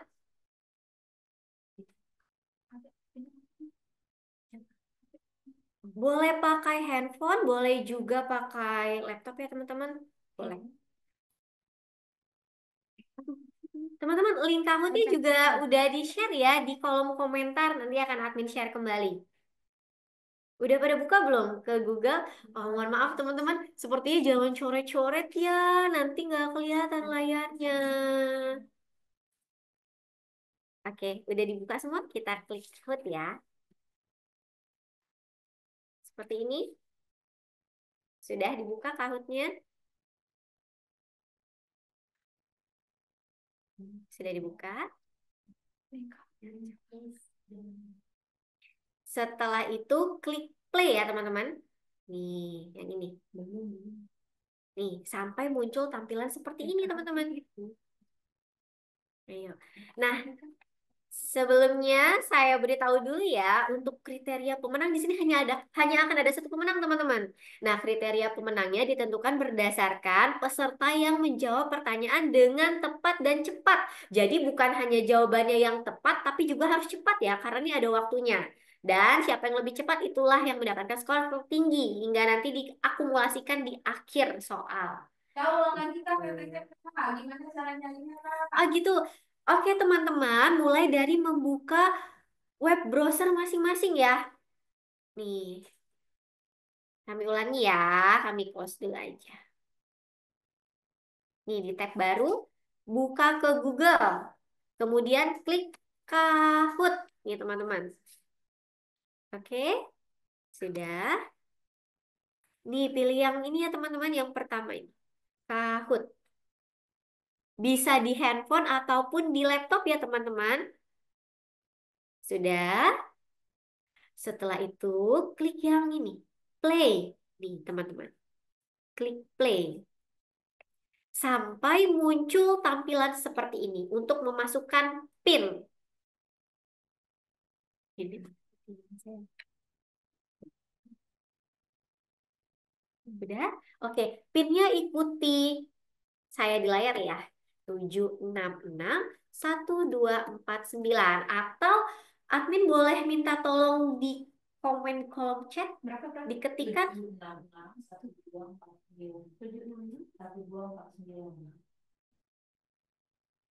Oke, teman-teman sudah mulai bergabung. Wah, sudah mulai bergabung nih. Teman-teman, nanti dulu kita masukkan PIN-nya dulu. Coba nanti kita pelan-pelan ya. Nanti masukkan namanya, nickname di situ ya tulisannya. Jangan menggunakan nama, tetapi dengan menggunakan nomor WhatsApp. Karena nanti kita akan susah mendeteksinya untuk pemenangnya. Biar kita bisa hubungin untuk ngirim Iya. Jadi di nama itu kalian masukkan nomor Nomor WhatsApp. Gitu ya. Iya. Saya ulangi kembali ya teman-teman, untuk memasukkan nama silakan masukkan nomor WhatsApp. Di situ ada nickname atau nama, masukkan nomor WhatsApp. Karena itu untuk mempermudah kami sebagai admin untuk mengirimkan hadiah kepada pemenang. Sudah mulai masuk ya? Oke. Nih, sini nickname ya. Masukkan nomor telepon atau WhatsApp.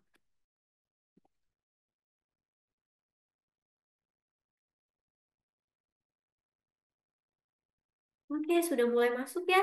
Ayo. Ditunggu dalam hitungan waktu berapa lama ya? 30 detik lagi kali ya. Bisa kita mulai gamenya? Belum, Kak. Oh, belum. Baik, kita tunggu lagi. 1 menit ya. 1 menit. Yang namanya belum diganti, boleh deh. Mungkin close dulu, keluar dulu. Nanti mulai bergabung kembali. Bisa kok kakak-kakak. Atau klik yang edit, ada pensil ini, pensil. Kalau memang tidak bisa, sudah terlanjur masuk, ulangi langkahnya dari awal, atau kalau sudah tampilan seperti ini, klik yang pensil ini, Kak.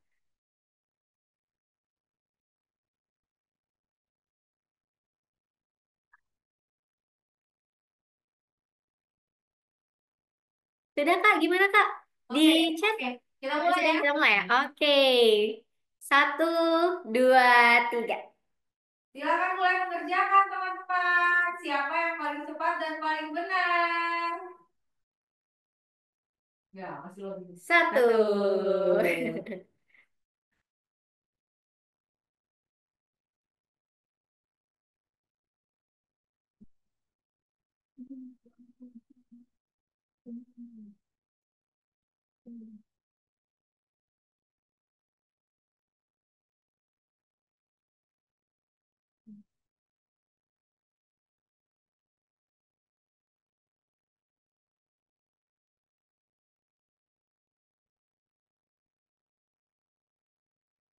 Ditunggu ya teman-teman, jangan close, ini bukan berarti sedang loading, tapi menunggu presentasinya dari teman-teman. jawaban benar salahnya.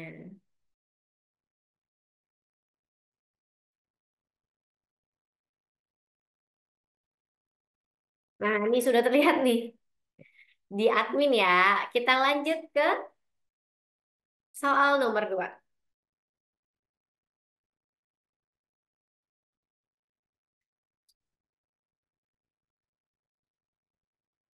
Oke, ayo silakan menjawab dengan tepat dan cepat.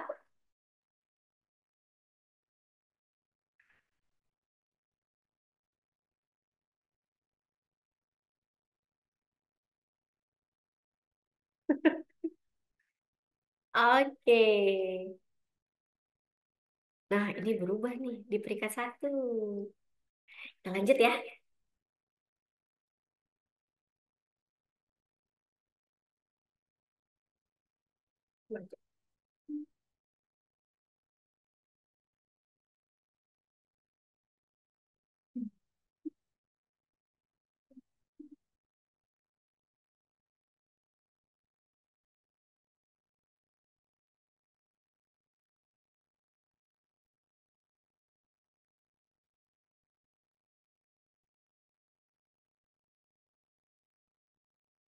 Oke, kita ke soal selanjutnya.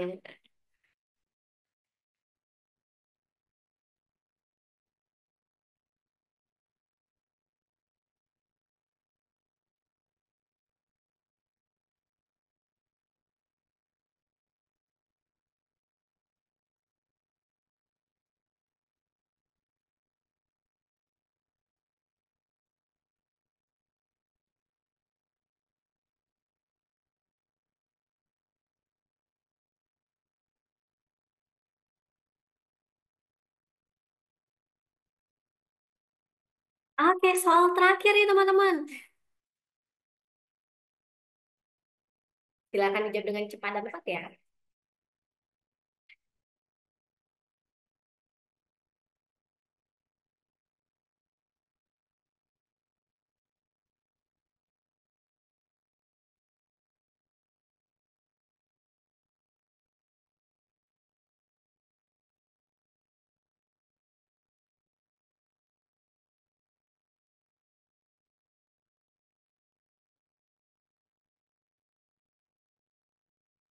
Nah, gimana tuh? Akan terlihat di layar masing-masing ya nanti.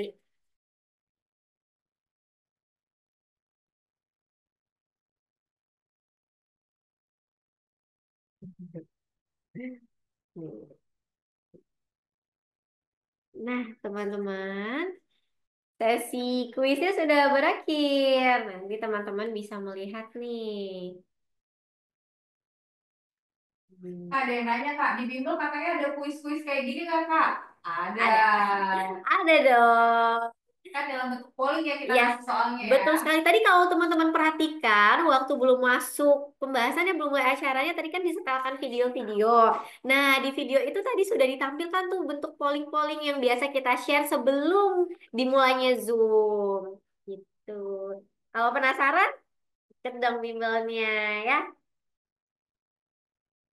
Oke, teman-teman.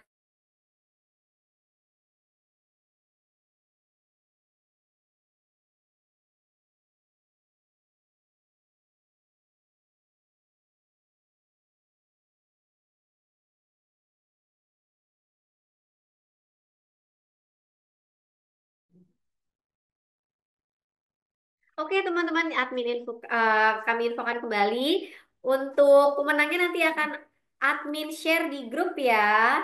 Nanti screenshotnya di-share. Atau mau ditunjukin sekarang aja? Boleh. Boleh, admin. Tolong dong di-share screen nih. Nah, ini dia. Untuk kakak dengan nomor ini ya. 087717283703. Sebelumnya kami ucapkan selamat kepada kakak karena sudah menjawab pertanyaan dengan banyak yang tepat dan cepat. Silakan menghubungi admin ya. Oke. Aku yang ke satu. Oh, ini ada Kak Anita Nurhayati ya? Oh, betul sekali. Ya, Kak Anita silahkan menghubungi admin ya. Silahkan chat ke admin untuk mengklaim hadiahnya. Oke? Menggunakan nomor handphone yang terdaftar. Iya, tentunya dengan menggunakan nomor handphone yang terdaftar ya Kak Anita ya. Karena nanti kalau dengan nomor handphone yang lain, WhatsApp yang lain, nanti kami tidak bisa meng-cross check ini benar kakaknya yang juara satu atau bukan. Gitu. Mungkin Mimin boleh di ini dong, boleh di-share lagi video kalau bimbel online di Widya Medica tuh kayak gimana sih biar teman-temannya bisa ngeliat juga kayak apa sih bimbelnya di Widya Medica, terus apa aja yang didapetin, terus kayak apa aplikasi yang dipakai dan sebagainya. Teman-teman jangan keluar dulu ya, kita mau nunjukin eh, tampilan spill out-nya kayak apa bimbel di Widya Medica kalau ikut bimbel UKOM online-nya. Sebentar ya, kita lagi nunggu admin untuk share screen videonya biar kalian nggak penasaran kayak gimana sih kalau ikutan bimbel di Widya Medica. Kalian bakalan nyesel kalau nggak gabung ke bimbel UKOM ini. Di bimbel ini tuh kalian bakalan dikasih video materi yang lengkap banget. Udah gitu video materinya itu penjelasannya mantep banget sih. Udah mas sederhana, mudah dimengerti. Terus kayak gue kemana aja baru ngerti sekarang. Dan dikasih PDF materinya juga guys, udah ringkas, selengkap, jelas banget. Kayaknya cuma di sini deh yang sekali bahas soal tuh bisa sampai 30 soal sekali sesi Zoom. Dan soalnya tuh udah dikasih ke kita H-1 guys, jadi kita udah sempet ngerjain soalnya dulu sebelum dibahas. Dan pas ngebahas soal juga tuh tutornya rinci banget loh ngejelasinnya. Rinci, tapi tenang aja tetap bisa dipahami dengan mudah. Pokoknya best banget deh ini Widya Medica. Gongnya lagi, dengan harga yang kita beli itu udah dapet 5 paket tryout CAT yang bisa kita kerjain kapan aja. Luar biasa. Buruan daftar di sini guys. Kalian bakalan nyesel kalau nggak gabung ke bimbel UKOM ini. Di bimbel ini tuh kalian bakalan dikasih video materi yang lengkap banget. Udah gitu video materinya. Baik, teman-teman semua, para pejuang UKOM. Terima kasih sebelumnya kepada Kak Ana atas ilmu, tips, dan pesan-pesan yang telah Kak Ana berikan kepada kita semua yang hadir di sini. Terima kasih juga kepada Kak Ketut yang telah memperkenalkan produk-produk dari Widya Medica, baik itu bimbel, tryout, dan juga bukunya. Semoga Kak Ana dan Kak Ketut semakin banyak lagi live-live-nya nanti ya. Jadi bisa jadi banyak gitu nih Kak. Oke, terima kasih pula kami ucapkan kepada para pejuang UKOM yang telah meluangkan waktunya untuk belajar dan berbagi ilmu bersama dengan Widya Medica. Semoga ilmu yang kita dapatkan hari ini bermanfaat dan berkesan di hati teman-teman semua. Teman-teman pejuang UKOM, kami tunggu pendaftarannya ya. Silakan menghubungi admin karena bimbel UKOM Bidan akan dimulai pada tanggal 8 Mei 2025. Ayo sebentar lagi nih. Jangan lewatkan kesempatannya ya teman-teman. Baik, kalau begitu, karena tadi diawali dengan pantun, maka untuk menutup acara hari ini akan saya akhiri dengan pantun kembali ya. Ke rumah mertua di bulan Januari, tidak lupa membawa bakmi. Saya Farah, pemandu acara pamit undur diri. Sampai jumpa di program bimbel kami. Terima kasih atas segala perhatian. Untuk segala kurang, mohon dimaafkan. Wassalamualaikum warahmatullahi wabarakatuh. Bye-bye semuanya. Bye. Ditunggu ya di bimbel UKOM Widya Medica.